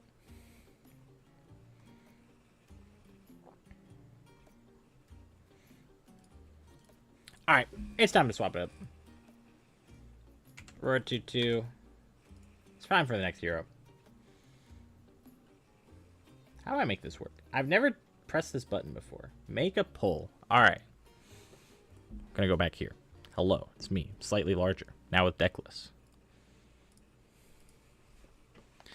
So, we have Zach Wallach's list. The one and only. That won yesterday. He was graced us with his presence today. And we have Viserai, Nick Gabler's list. Azalea, also a banger. Personal favorite. This is also a personal favorite. And this Prism list. We can see where Prism actually stands. I think we'll make those be the options. Let's see. So if I... How do I add option? Add option. Holy.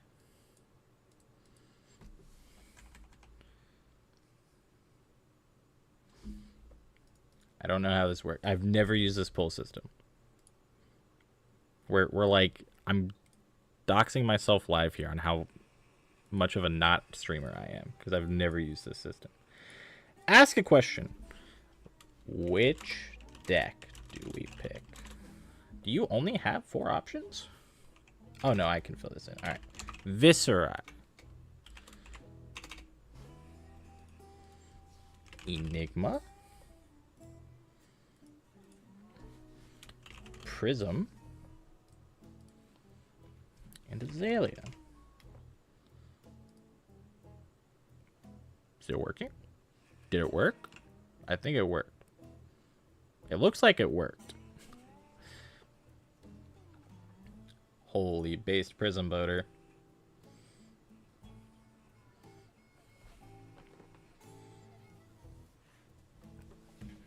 Alright, if only one person votes and one person voted. Alright. Can I don't know if I can. If I come here, can you guys see the chat? You cannot see the vote. I guess it's not that big a deal. I should have a timer for this. 30-second timer. Starting now. Enigma is winning.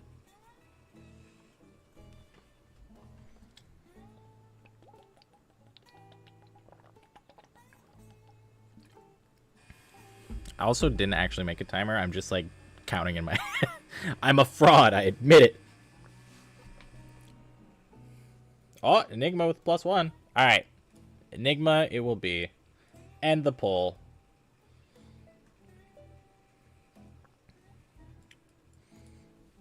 Everybody wants to see Zachary Wallach. And by everybody, I mean 4 people. 4 people want to see Zach's list in action. All right.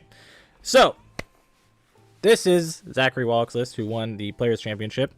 Sadly, I was going to do Pablo's list, or at least like compare the two and see which one I liked more.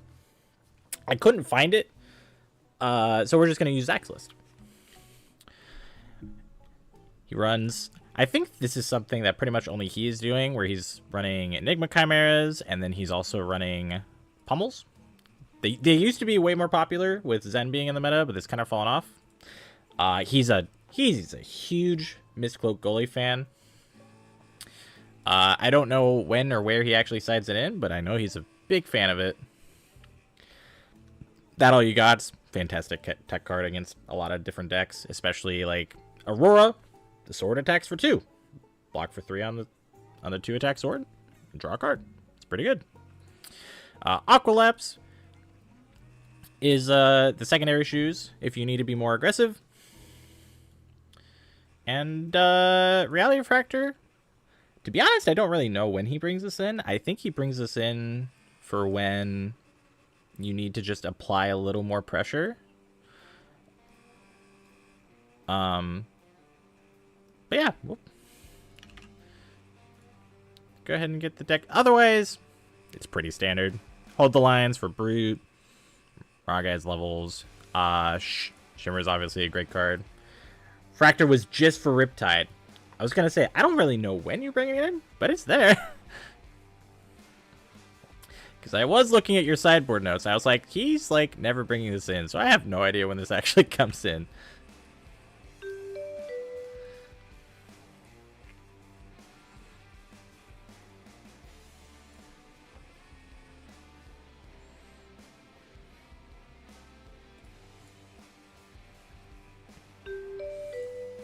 Holy crap, we're getting sniped by Vinet. Holy snapperino. Huh. If I face Talons, 900 remembrance, 9. I was ready to swing for 5 for eternity. I mean, hey. That's based. How do we side this one? Unmovable's kind of based, but maybe it's not.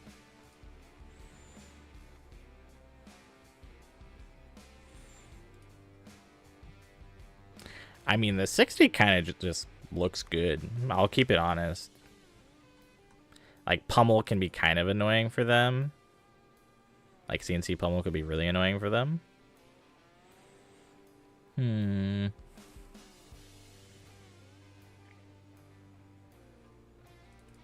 Let's just run 60. Let's see. Definitely want Northern Gloves.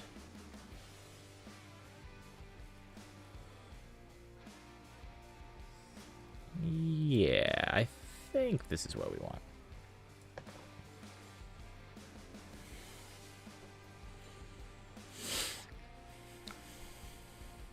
Sheesh, she's already coming out swinging. And by swinging, I mean he's passing.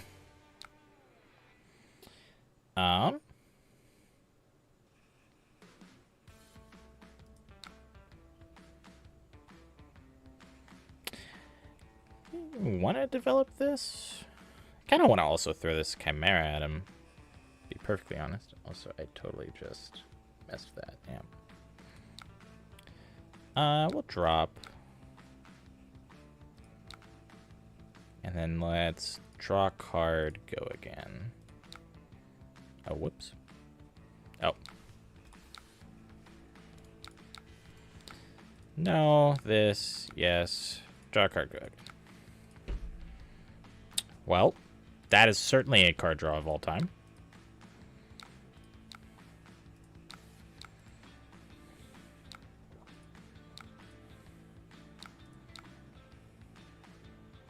I don't really see a reason to develop it here.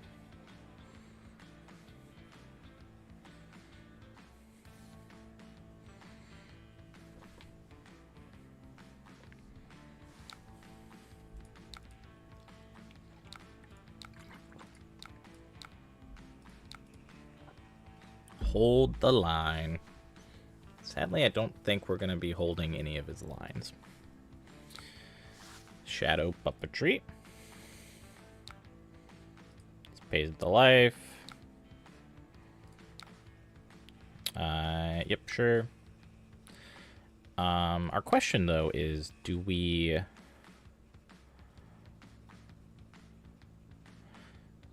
want to block any rune chance? I don't think so.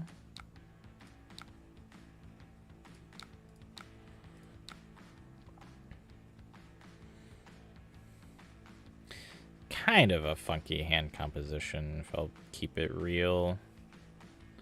Zach, why did you run Nolan Gross instead of the new Illusion expansion ones? Because he doesn't own them.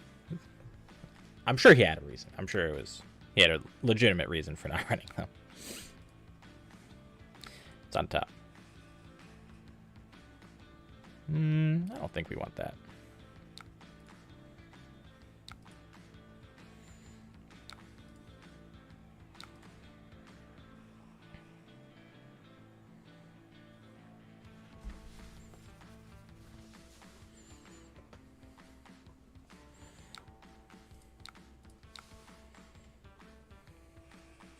How much do I care about this 3 damage? I don't think I care that much. Like, Disruption's always... Maybe Phantasmaclasm's not that good. Oh, do the new Illusionist Gloves not have a block value? I thought they had a block value. That makes sense.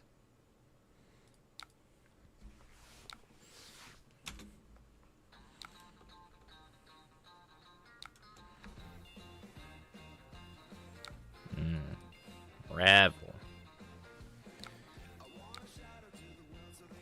Alright, so we're gonna block.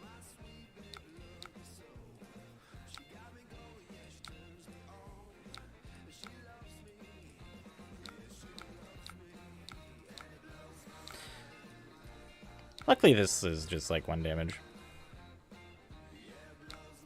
Oh, he's not even doing it. Interesting.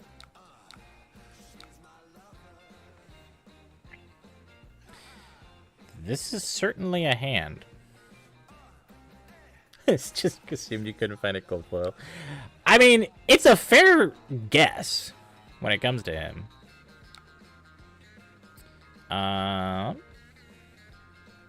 Well,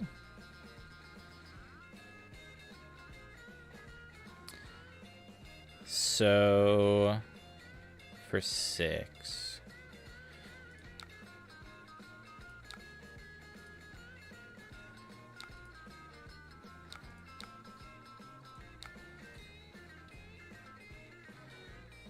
feels wrong of me to not just, like, try to jam this Mirage guy, but...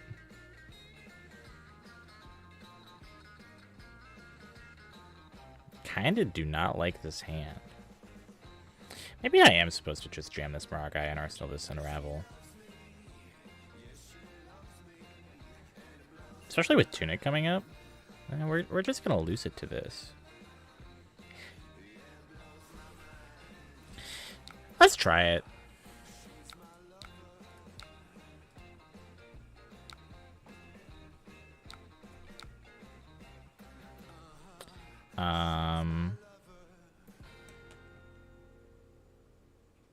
We'll sync this. That's a good sync.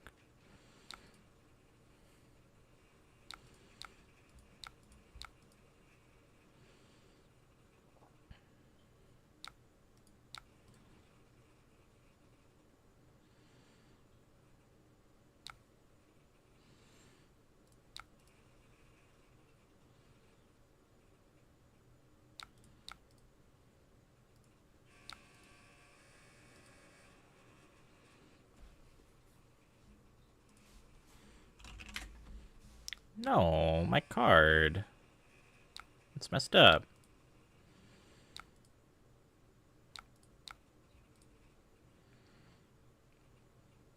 My poor Arsenal. It never lived.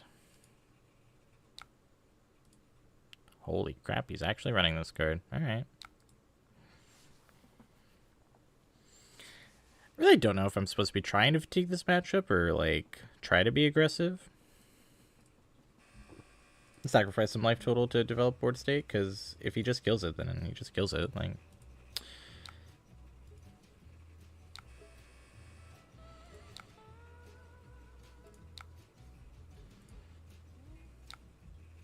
oh, whoops. Oh, whoop, whoop, whoop, whoop, whoop, whoop. Whoop, whoop, whoop, whoop, whoop. None. This first. Yeah, there we go.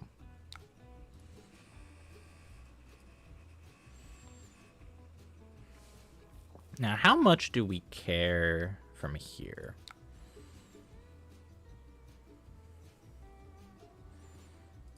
I think it's fine.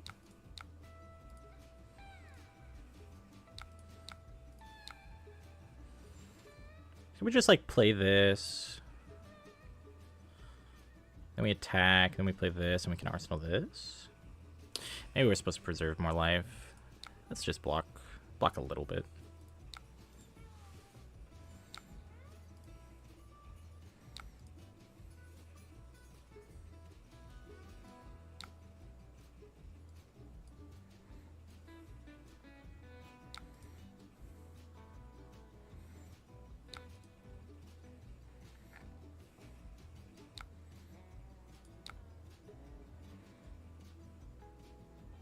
We probably should have blocked the other enchant. It's okay.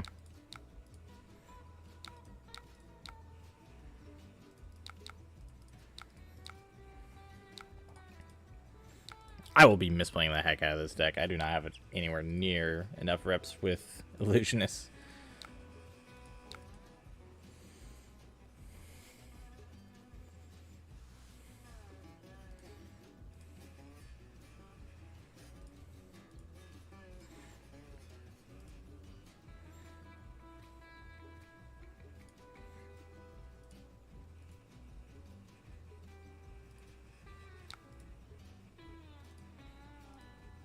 Hello? Talishar? Uh-oh. Don't break on me. Hello?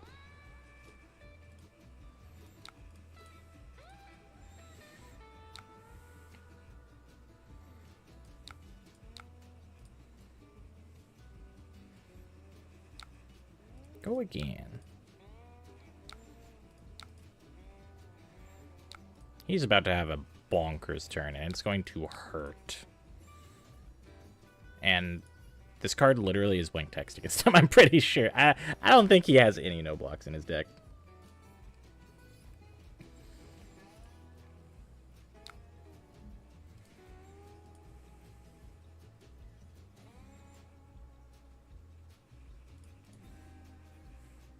What no blocks do they run, if they run any? Can't think of any.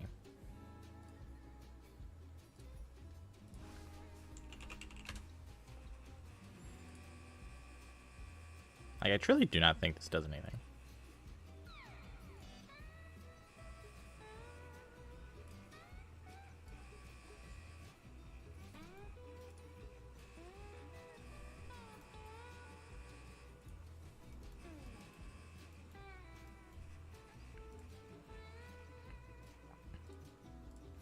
I'm sure the question is just like, should he block to reserve life or not? I guess I also get full information if it hits him, right? So I know what he's doing.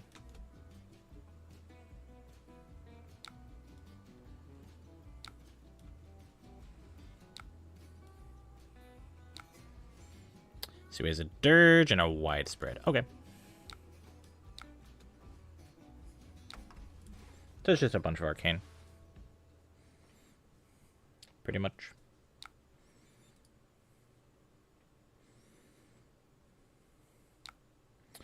How do we want this to be blocked?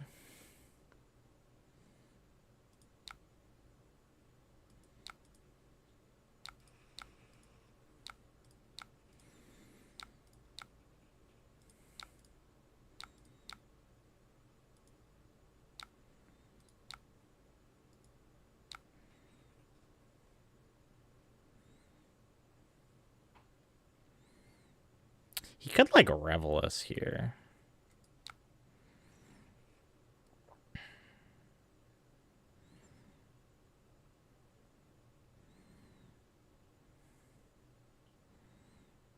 I don't know, I kind of feel like we're supposed to, what is the best way to block here? So we take Rune Chant, and then we, like, Waxing Spectre Fate?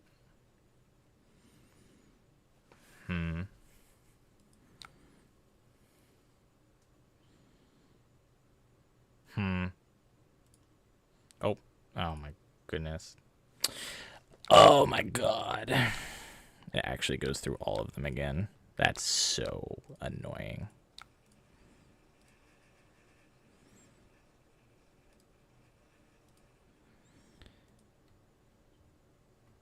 So if he has like a Tunic Creepers play here, Tunic Creepers Revel. Oh wait, he has no Revels left. Interesting. It does change some things.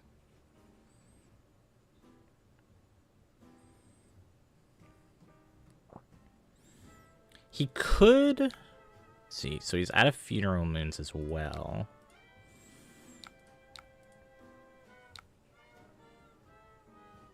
What is his best Tunic play then? Tunic, Incantation, Vexing. Play this. Let's just block the Arcane.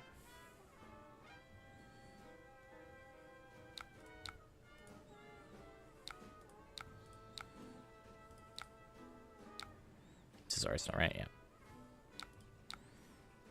Leave that on top. I like booze on top of my deck.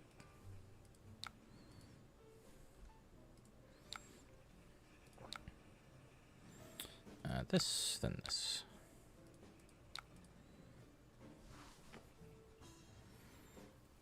It's like, I feel like I'm leaning somewhere to like fatiguing him, but I don't know if I should be. It feels a little weird. Since we weren't doing that from the outright.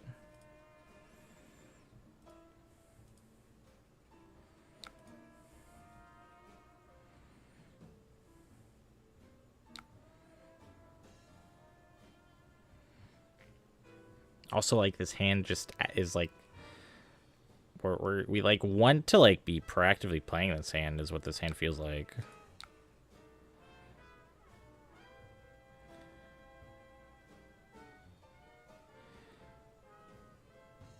Oh, you know what? Hold on. We should tunic. We should tunic this one.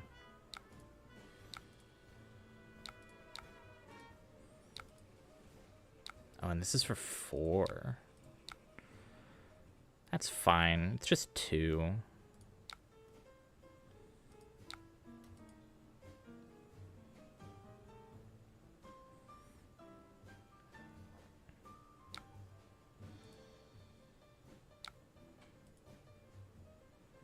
Hey, was it not just 2? Oh no, he played the incantation. It's fine. This is what's happening regardless.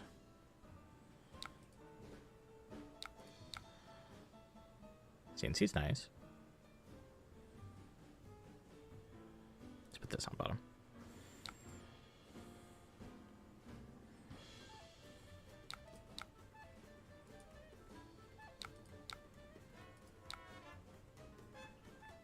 Sure.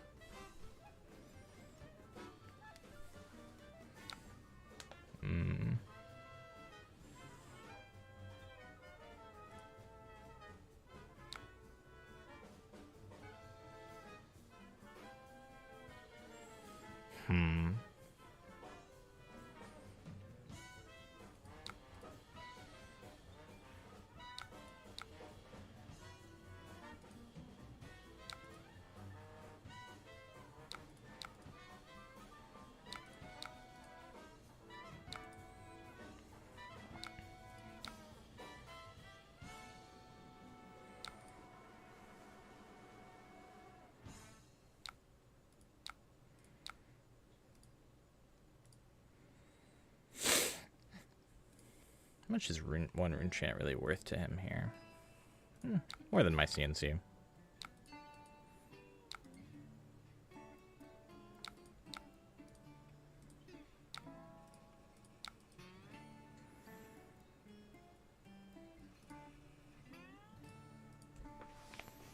Really am leaning into like a fatigue, but I don't know if I should be. Like eventually I need to like start throwing shit at him.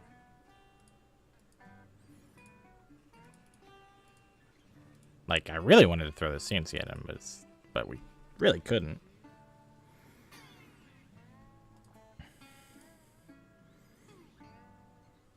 Interesting one to banish.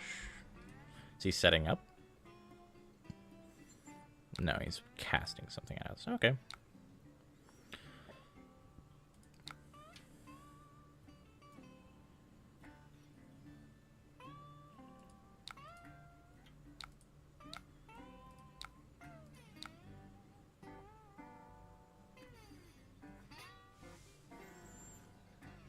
So he pitched to succumb.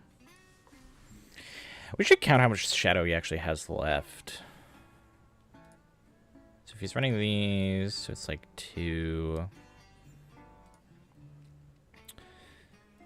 And attacking him and like getting a popper is cool, but also like blocking 6 is pretty cool too.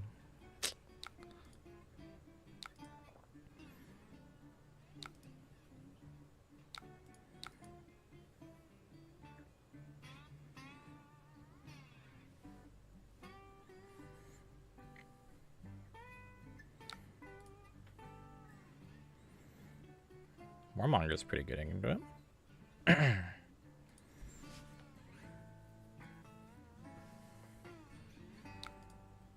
Suppose I shall be taking 1.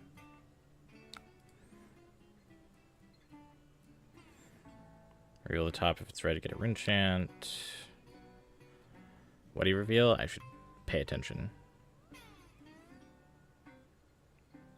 Played it. If it's red... Oh, it's just banish the top card and it was this Beseech. Oh, okay. I follow. Yep, so we take this, because we must.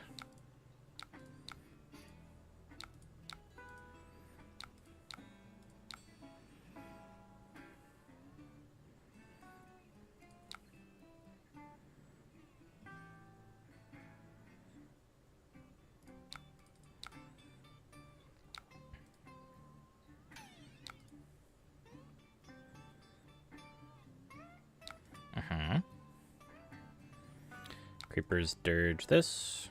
Sure. Now, do I get more value off of playing the Warmongers? Probably. I feel like I'm about to draw some more chi. We've drawn two chi. Yeah, we've seen 3 chi, I think. Is where we're at. So I think we're kind of likely to actually draw more chi here. Let's just go ahead and take the rune chants.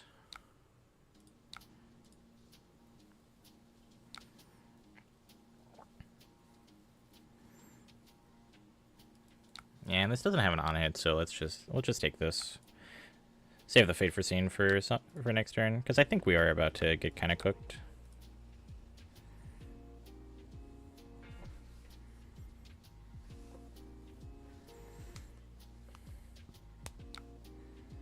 Or... oh, he chose Peace. Okay. Yeah, there's the Chi.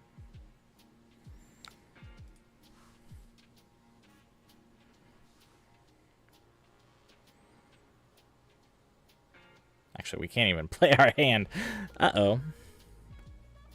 So we chose War. I guess maybe it was correct for us to choose Peace so we could chain them together, but... unfortunate. Am I supposed to play this? Cycle 1 card deeper for a 3-block or something? Yeah, let's just gain a life. That's unfortunate. It is what it is sometimes.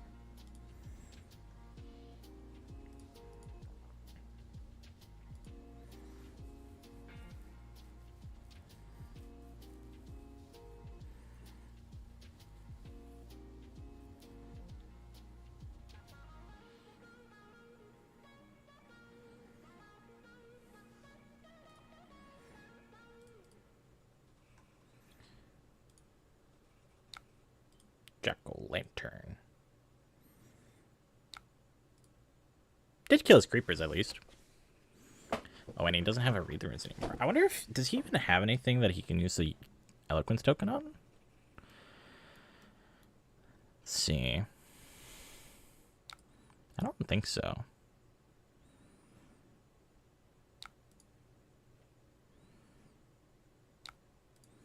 Yep, we take that one.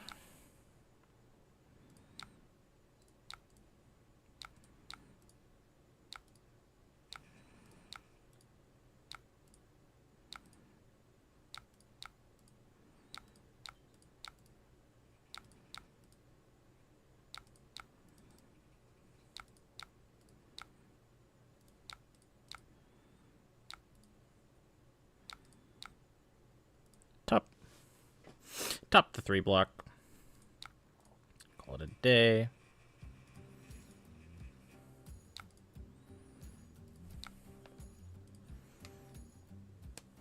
Tunic Delight, okay.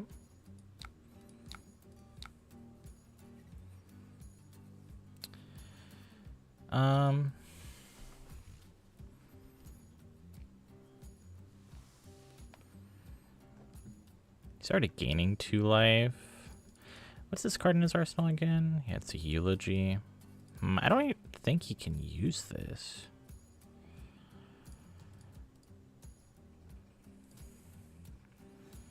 I feel like we're more likely to keep our Tunic than not.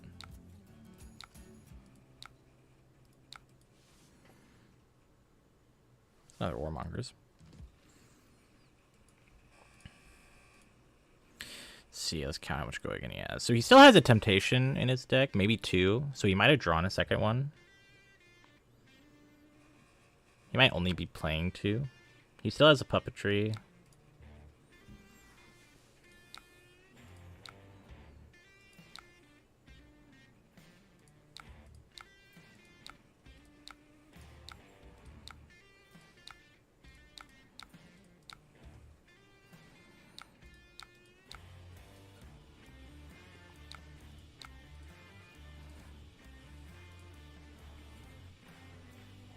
This is the part where I really should have been tracking what his pitch was. Unfort.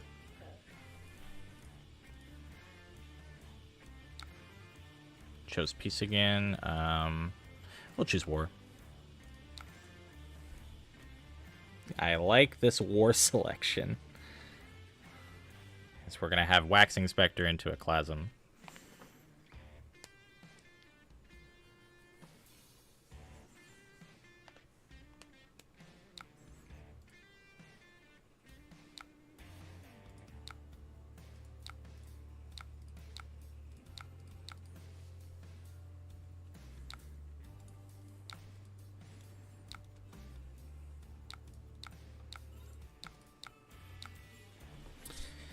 Well, there's his Succumb. I mean, I think we just take the popper. Like, we're threatening lethal. Bit behind with watching, but still, can you post a link to Sam Dano? Yeah, sure. I can do that.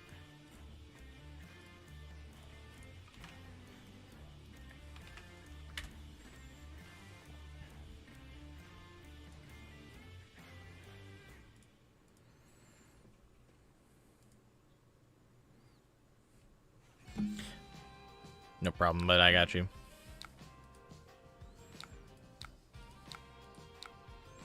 Alright, so he had a... So he blocked with a succumb. He banished the incantation, so he has mauve. Okay. So this is a red mauve, and then 6.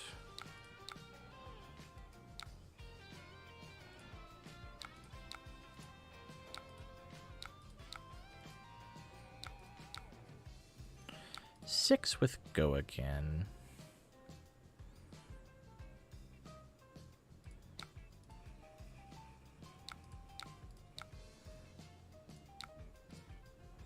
Let's block 6 like this.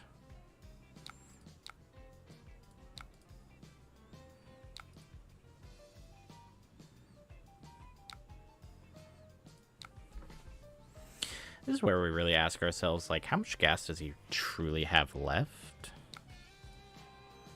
So I don't think he has enough.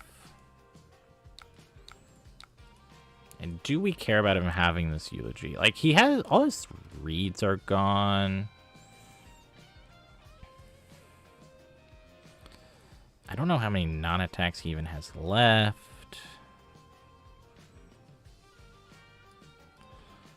See, 1 red mauve, 2 red mauve,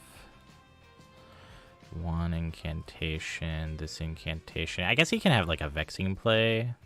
I think we'd rather preserve life though.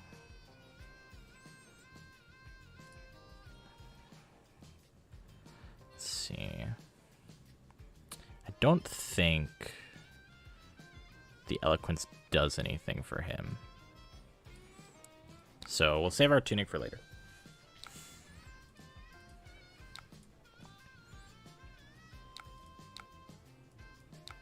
Oh, I guess... Oh, this was still on the chain. I should have blocked with tunic. That's alright. I have block 6 of rune chains. And only rune chains.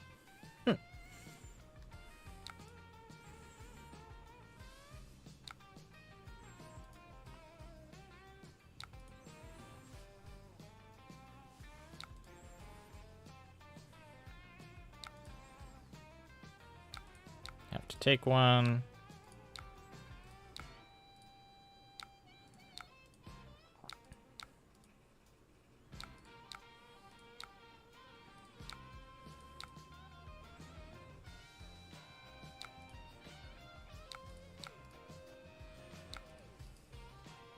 Oh, I did upgrade it. That's not good. Oh, you can't play that, bud. Does he have something in his arsenal? Well, that is unfortunate.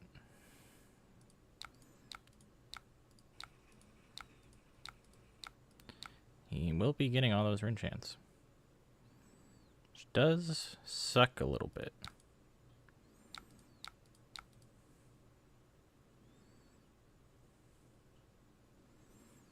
Now the question is, does he want to go to 1?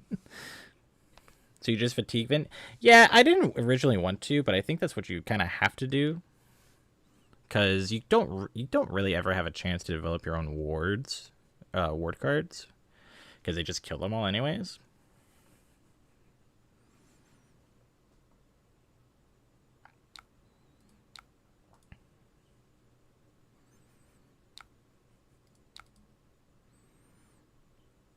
Now, this is a hand of all time.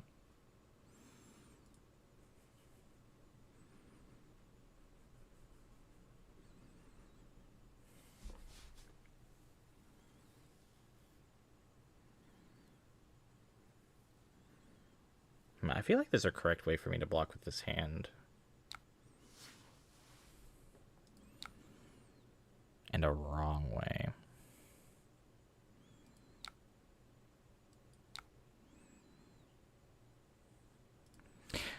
Does he still have a succumb? He blocked with one. I don't remember seeing another one.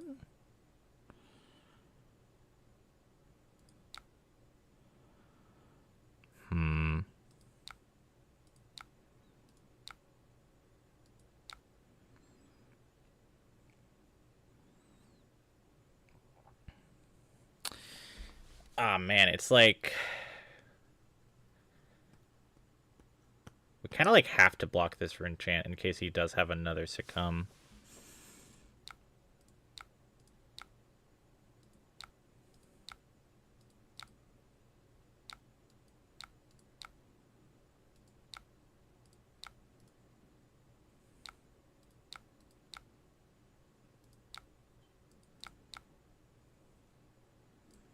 Might as well play it. It says gain 1 life.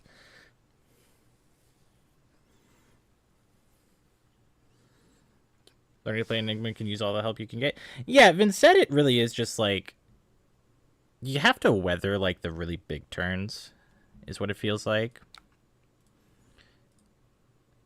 He did have the succumb. All right. I was like, we've only seen 2 succumbs, and I don't remember if he pitched 1 or 2 of them this game. So I think blocking the Arcana is very correct. And A is just like a bunch of attacks with like no way to gain action points. So we just very easily outvalue him. But yeah, it feels like the Vincent matchup is kind of like you're forced to fatigue them. You don't really want like. There's not really much else you can do but fatigue them. Because they have enough gas early, but their cards end up being kind of inefficient. Like, obviously, there's a couple turns where, like, you play Warmongers, and then that's, like, your one chance to apply pressure back to them, because if they choose War, they can't really do any setup on their own back end with, like, the new incantation. And they either have to just, like, attack you or choose Peace and build up a bunch of enchants for a turn. And you're just like, okay, here's my Waxing Spectre, here's my CNC, here's my big giant chonker attack, right? So, I think you just kind of are forced to. Oh, this is not the correct deck. Because I have the wrong link copy and pasted.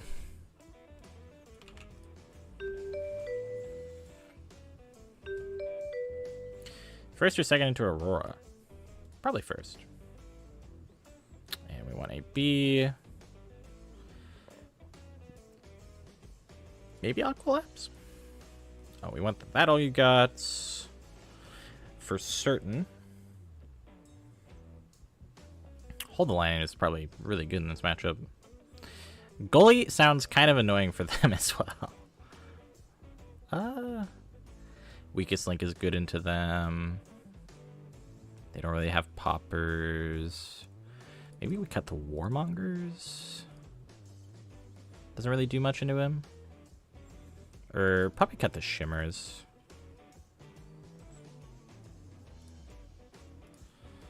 Kind of want to run the goalie, but I don't think it's worth it.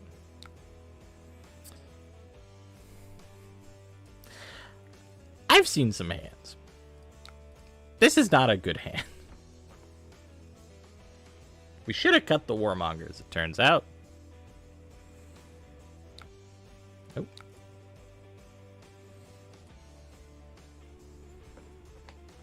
It's fine, it's fine.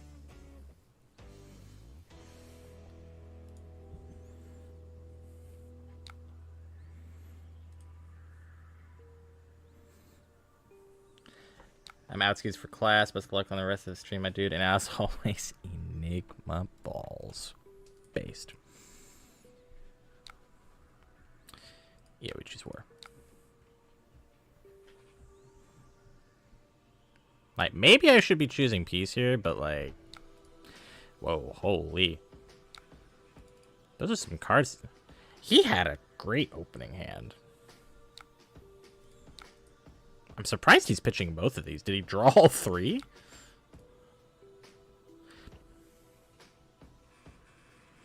I think we're blocking, guys.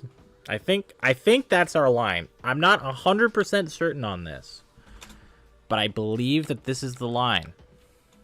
I think we're blocking.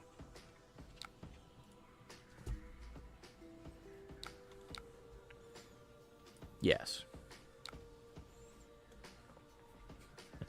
I agree. I'm glad you agree.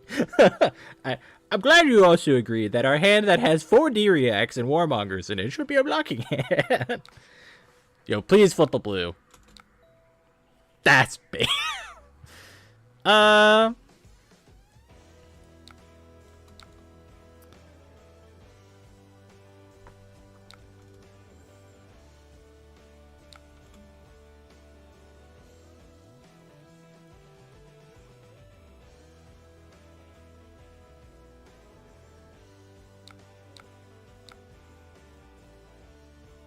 He has 2 floating.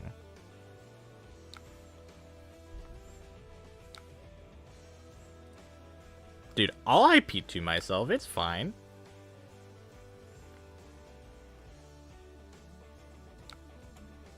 I don't see a reason why we have to do anything. Also, please attack me so I can fade proceed. He's just gonna make an embodiment pass or something. Oh my goodness, he's attacking us. Let's go. We're not even IPing ourselves. Let's go. Yes, leave it on top. Let's go. Our opponent's like, he had 4 D-Reacts. Or 3 D-Reacts and a Warmongers.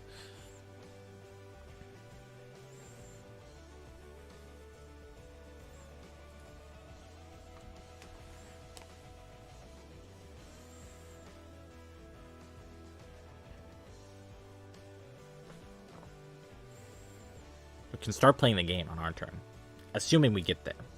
We can start playing the game.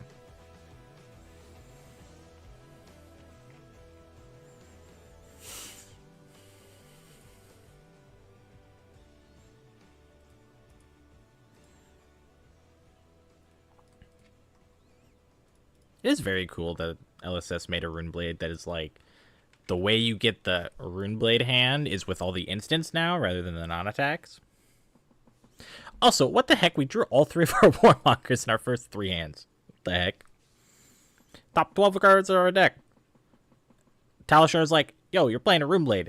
I got you, man. Here's all your Warmongers. And I'm like, that's not the Runeblade I'm playing. That's not... He doesn't care.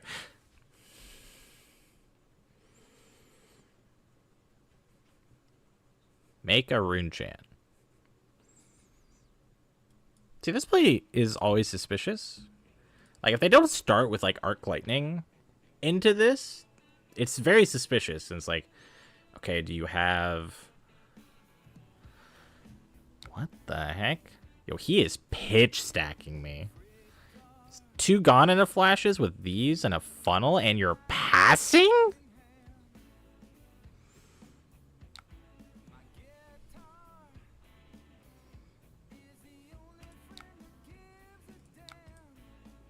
Interesting. I think he had the Runeblade hand. Which makes me very tempted to just play Warmongers now. Like, he pitched a burn up, so we know he's running 3 burn ups.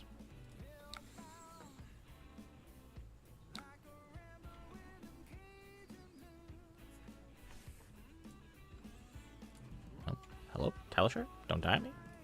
Hello.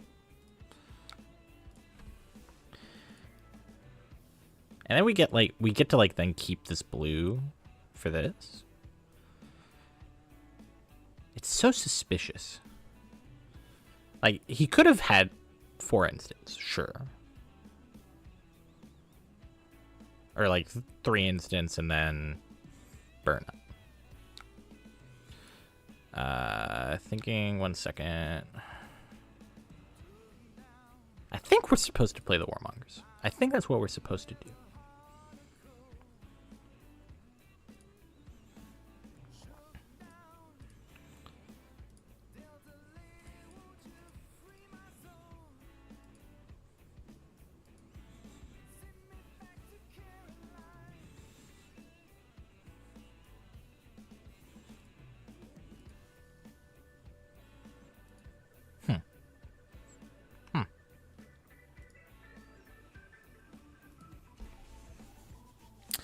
It's weird. Weird sequence of events our opponent just had.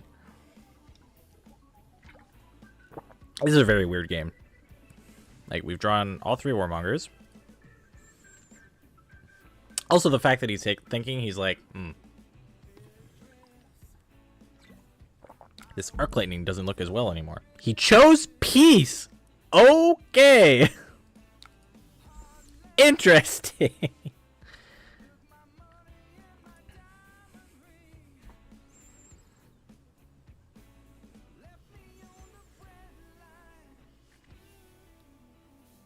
I guess it was the right call to Warmongers him. Like, yeah, I guess.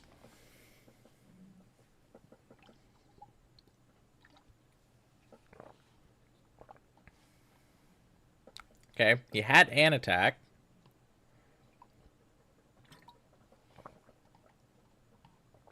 Okay. Channel. Okay. Now I'm confused.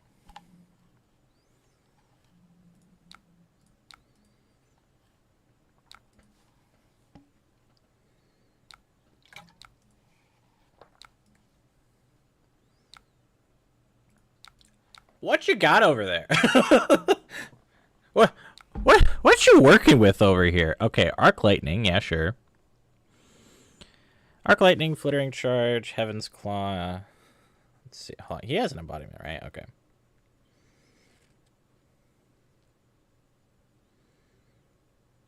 Huh.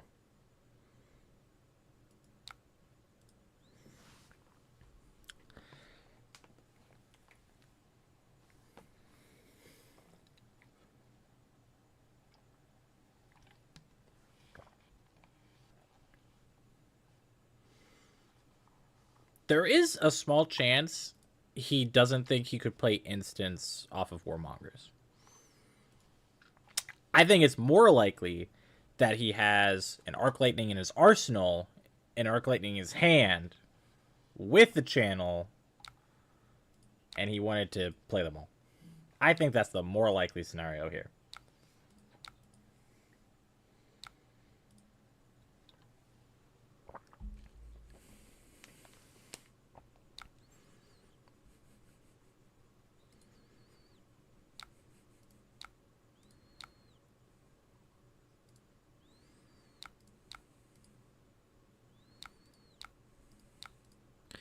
For 4.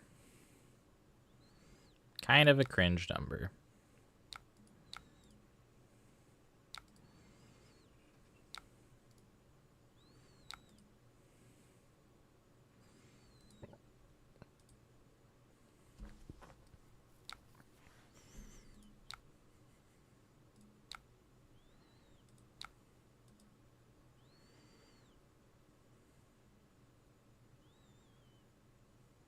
Oh, you didn't realize it didn't have go again.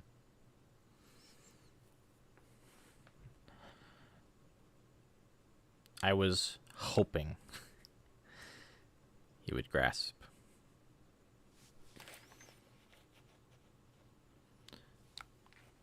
What is his last card? Do I know what his last card is? I do not.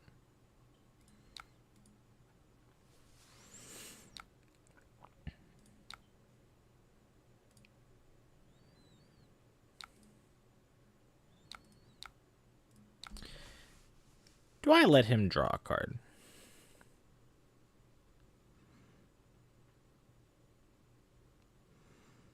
No, I don't think I do.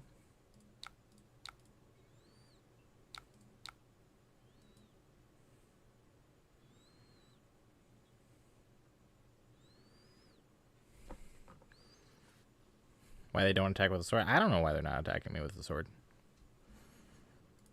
Like, because it's a 4 break point, I guess? They'd rather attack me with that?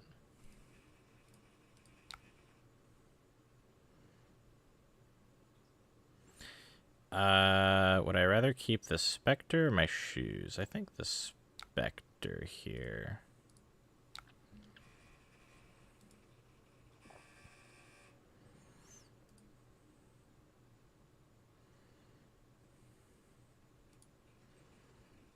Okay, he's just like Omega greeting the channel is what's happening here.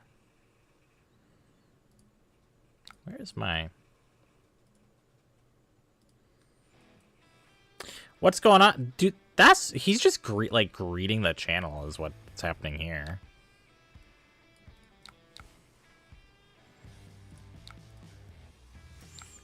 It's like he's pitch stacking on top of greeting cards he probably shouldn't be greeting, is what it feels like.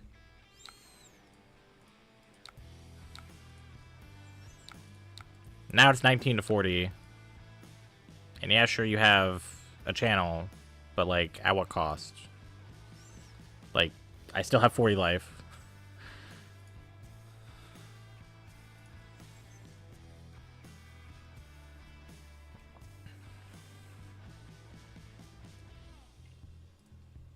It is just like a very weird series of events that I'm playing into right now.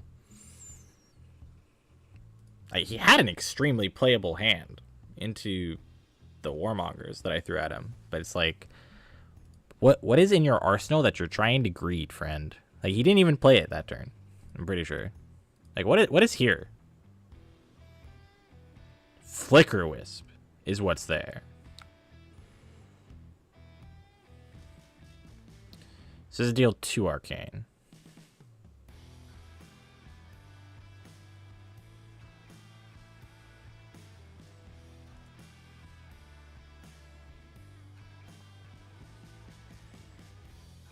So I play this, grab that, make a shield. Okay, I see what was happening. He was trying to set up the god tier hand with Flicker Wisp Arc Lightning. That's what he was trying to do. he was trying really hard for that to be what he was doing. And then I Phantasmaclasmed. Yeah, I Clasmed him. He lost the Arc Lightning. I was like, well, Flicker Wisp is useless now.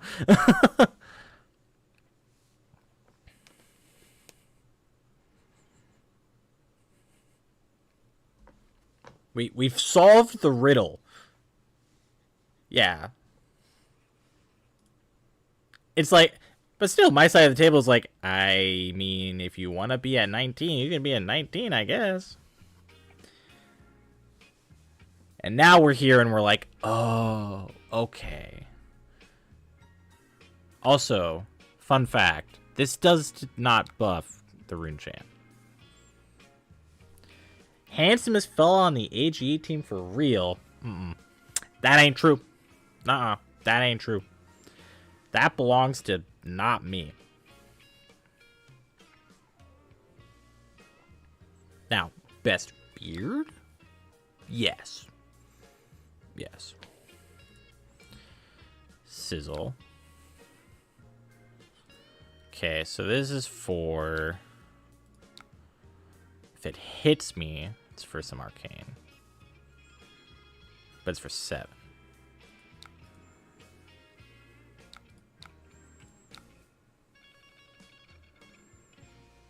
So... And 1 card in your hand?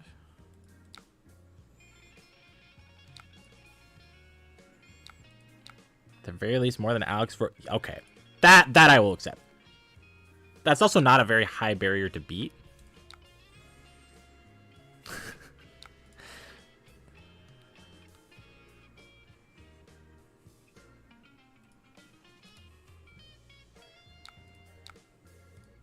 It's so weird that I really just want to like block with my helmet. Is that bad? Is it bad I just want to block with my helmet? Or tunic? It'd be kind of funny if I just blocked with tunic and kept him from drawing this card. How much am I gonna miss my tunic?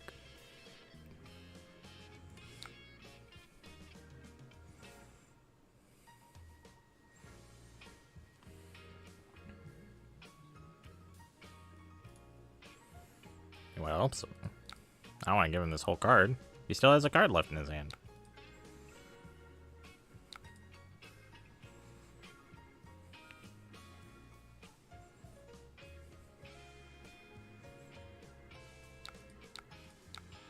Now he looks so smart. Should I be doing this aggressively? No. I'm going to anyways.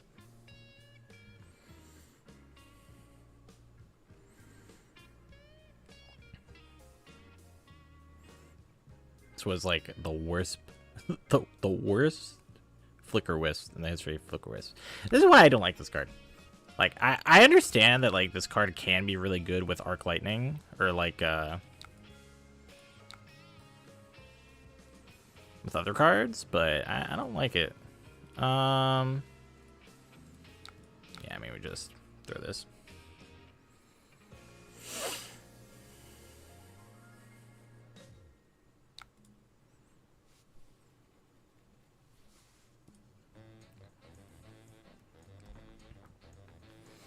Plus, Flicker Wisp makes you far more susceptible to Warmongers. And you're a deck that feels like you would really benefit from running Warmongers.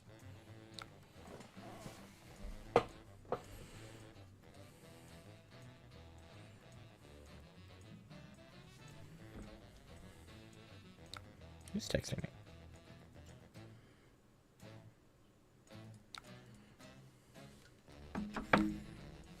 What you got? We discarded his channel, and now he has Arc Lightning and 2 Flittering Charge and that. Okay, and that is a very nice draw.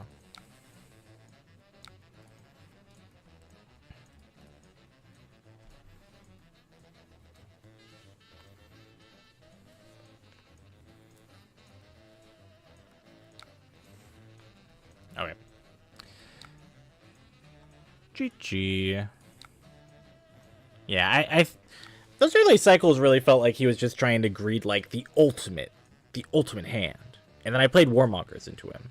When he very clearly would, like, the first Warmongers, what was it? He chose Peace or something, right? Then he played the Channel Lightning, pitched these 2 cards, and passed to make an embodiment. I'm like, that's kind of weird. I guess we'll Warmongers him. Again. Because it's like... Yeah, then he had like some weird non-turn, and then... We Warmongers him again. He chose Peace, set up more. When he pitched this. I'm like, what are you doing? And we Clasmed him, put this Arc Lightning on bottom. And then we discovered, oh, he wanted to Arc Lightning Flicker Wisp. Sure. Worth it? No. Sadly for him, no. Alright, nice little 2-0. 2-0 with Enigma. Let's see, I've been going for 3 hours. I got one more game in me.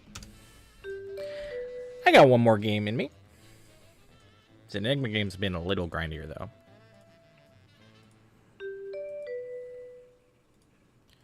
Auxilio. Let's go first. I think we AB3.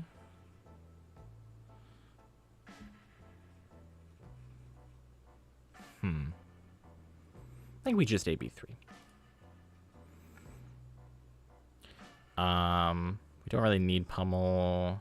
Don't really need anything else here, I don't think. We could swap these for the Pummels. But we can also, like, play these, and they'll get infinite value, I think. Pummel's good, though. Like, we can disrupt him. He kind of needs a lot of cards. All right, we'll do this. Interesting. Let's just play this. Play this and pass. Say, what you got?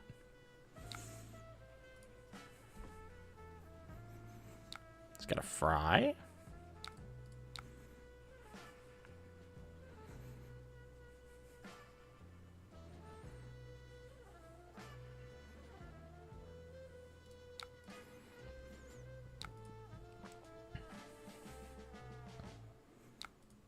Okay. Can I have my card back? You can have my card. It is a legal target. No. Sad. Sad.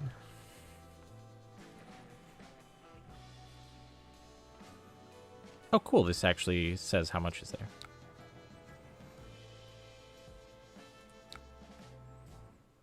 Oh, he doesn't have a sigil. Sure, that's fine. I'll take some damage. That's fine. I like CNC pummeling him. TBH.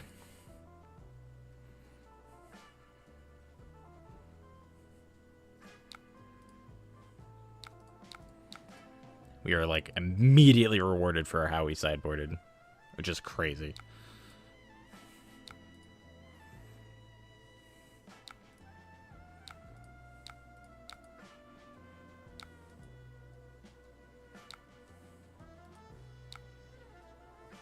Now this is a hand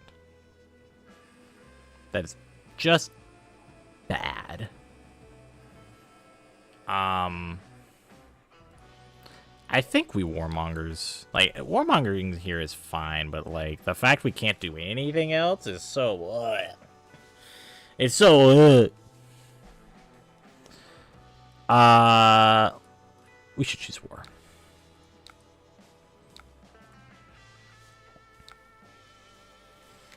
This hold the line can also block for 5.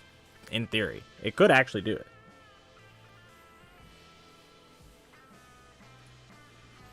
Hey, if he draws another card here. Okay.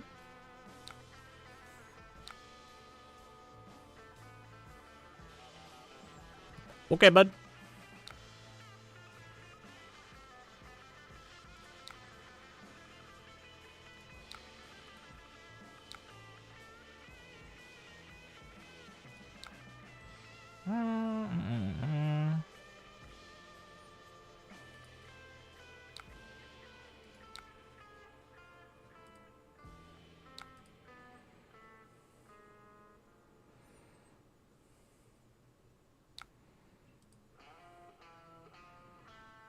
I think he wants to hurt us.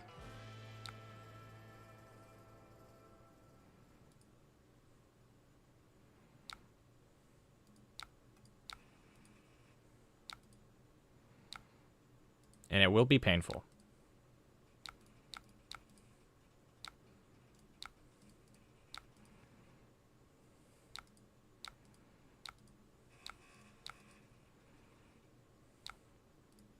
Yep. So again, he could draw 2 cards here. Like, unironically. Didn't break his arms, which is... I like that.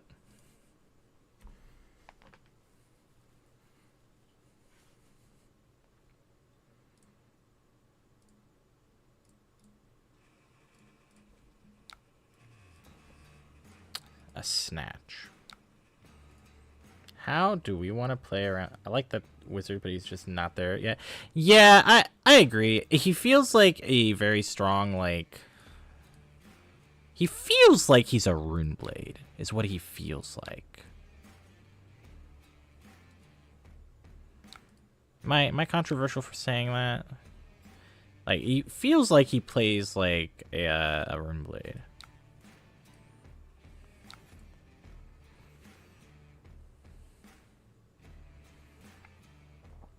He plays your next non-attack is always an instant. Well, sure.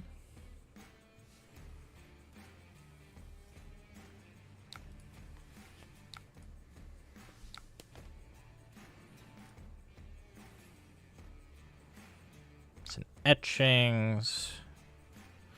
How do we want to block this etchings? Because it's for how much? Let's see, hold on. So it's for 5? 4? Not really sure. I think it's just 4. Yeah, because it was just snatch into this. So it's just 4. So we can play Miragi. I can't really keep it alive, though. And I definitely don't want to give him something back. So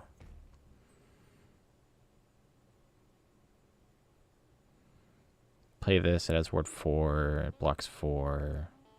Do this, Enigma, sure.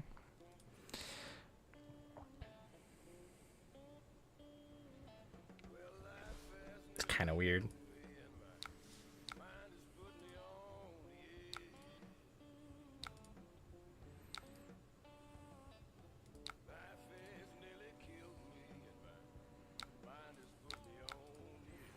Actually, what I should have done is played the hold the line on the eclectic and then played the homage. And then I could have Maragai and attack with Maragai here and just take the etchings, but better players than me would have figured that out.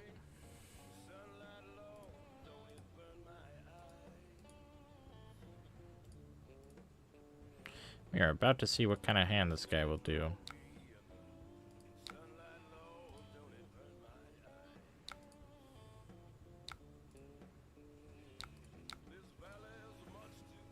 Can I stop drawing all my Maracais? Okay, he's breaking his boots.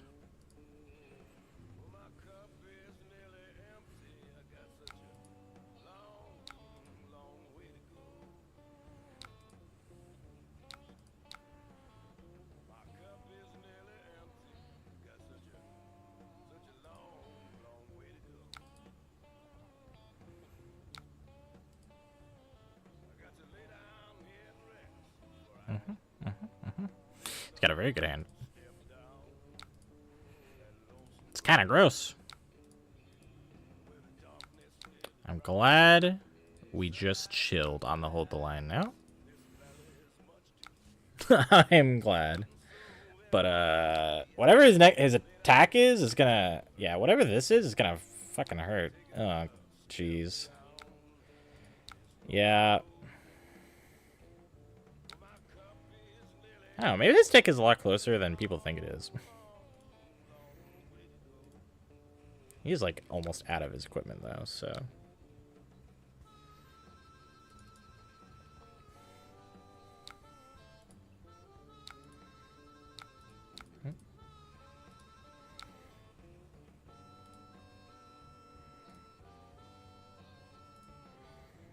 He has certainly been drawing a lot of cards.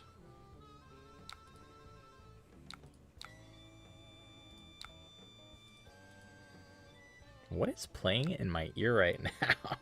Let's just press that button quick. Not a big fan of that one.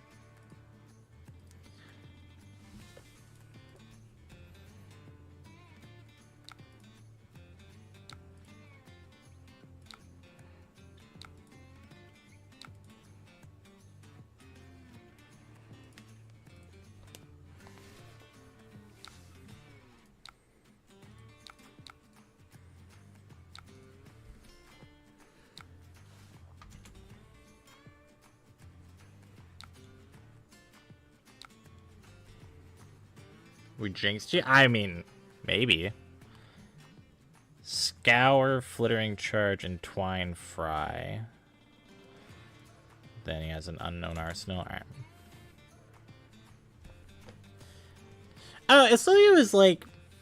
He's very strong. I think he's strong. It's just like... If you get into a matchup... Like, some matchups that are like... What am I trying to say? All my thoughts just left my head.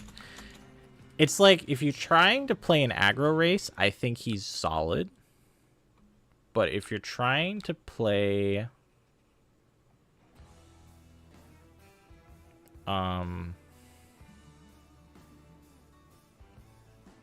like something slower like Enigma, you might struggle. So hold on, let's think here. So he has Scour. Hold on, I literally know what to say. He has Scour, Entwine, Flittering Charge.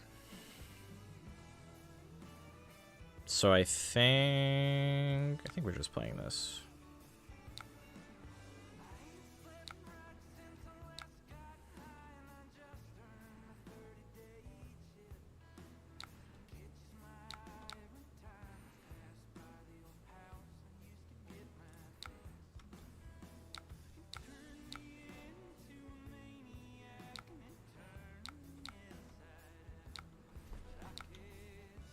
You also, it's like a lot of the Acilio games are like, he just says no blocks to everything you do because he can't block. So he functions similar to Aurora in that sense, except that's kind of it. Next time you play an instant, you may bounce a thing.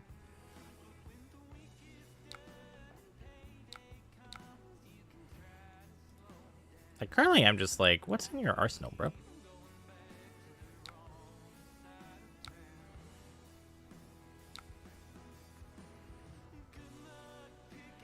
He also has, I know he has, Scour in his hand still. So what you doing with your Scour?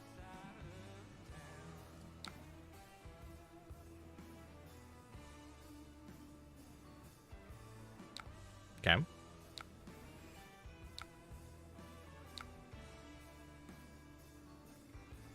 Gone in a flash. Okay. Did I know you had this? I knew you had this, didn't I? Hmm.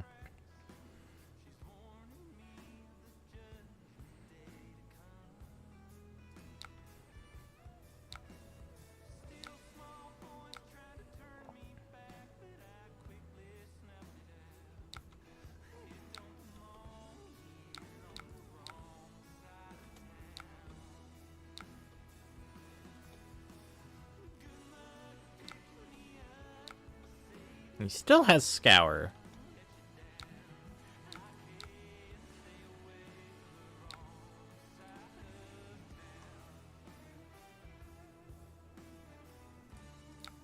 There goes all the Scours.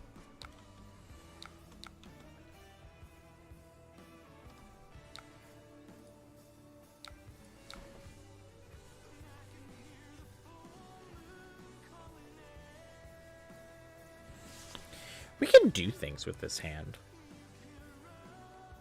We can do fun and exciting things with this hand.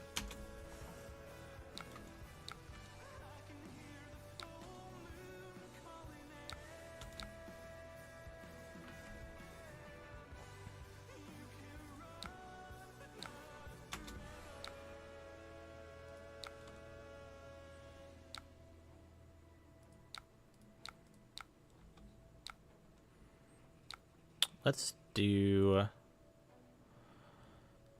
Gogan draw.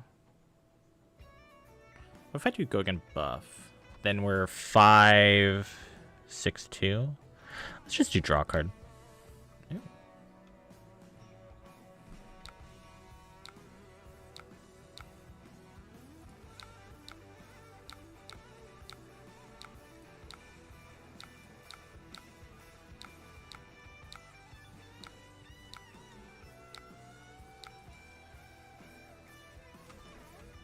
Hello? Okay.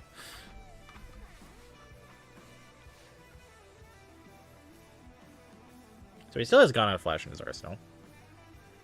He has no shoes.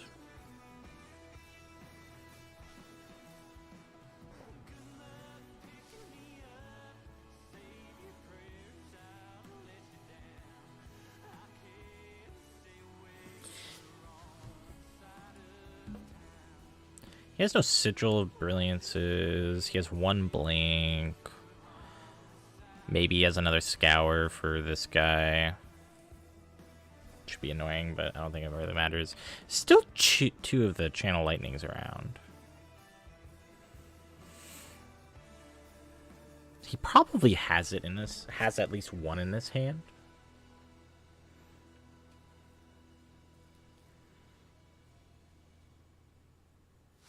Oh, hello? Are you there? Opponent.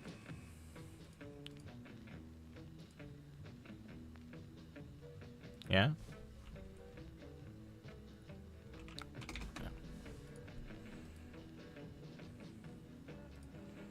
So we probably have to give this a 3 block, which is fine.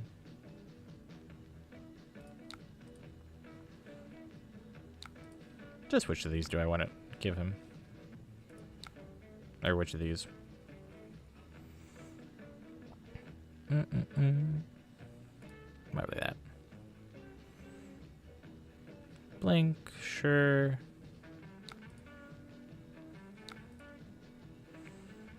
I mean, we can do like some nasty things.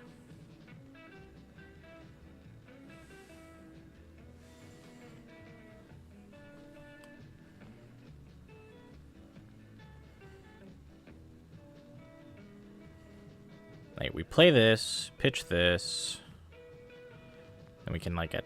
Then we need this to attack with it because we don't have tunic. And we also have a shield.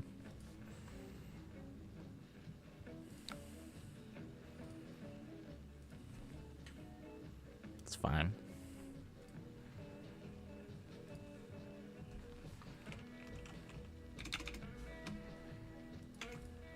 Joshua is a little laggy right now, I'm pretty sure. I'm going to take the damage here so that if he has a channel, he can't use it to bounce the Gone in a Flash here. So he misses the card draw. He either misses the card draw or he misses the bounce.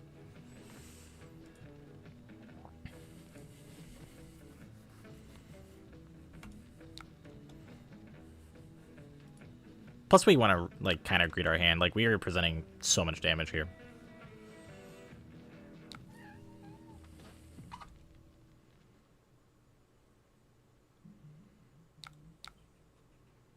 Yep, just take the 8. And that's a second Comet Storm. No, that's his third. That's his third Comet Storm. So he can't. So unless he has the other meld card, he actually can't even kill this in a response.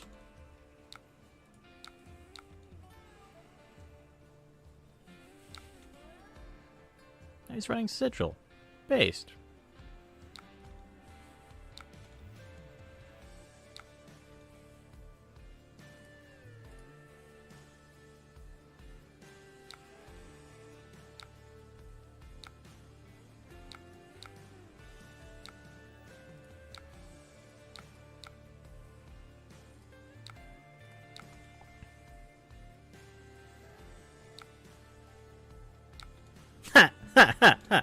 Alright, fair enough. Fair enough.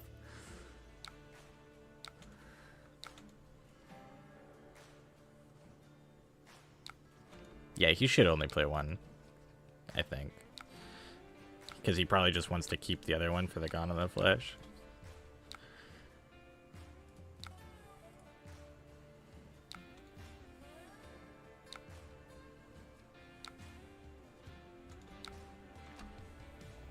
Kind of a funky hand, but we have sync to fix it. What the? It got weirder.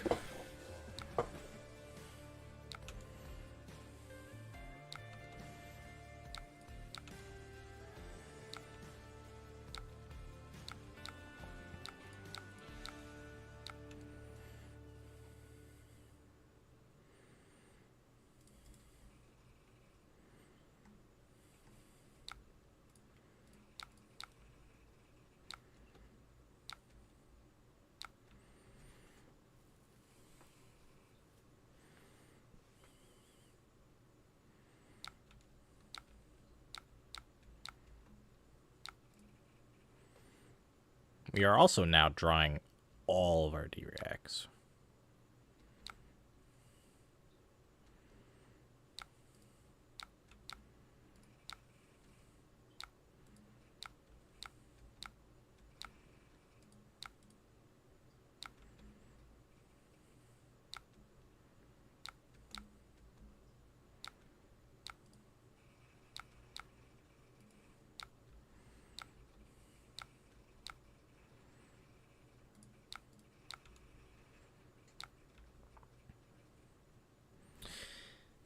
He's pretty locked out of the game at this point. So he can't keep enough cards to kill the Mirage. Mirage is so good. Yep.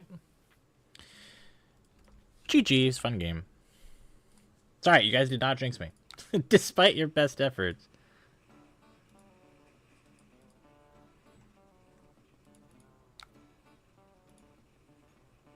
He said LOL when I said GG to him. I don't think he's happy. I mean, it's a hard matchup. Like, this is probably going to always be the issue with, so good. Just gonna leave him to his sorrow.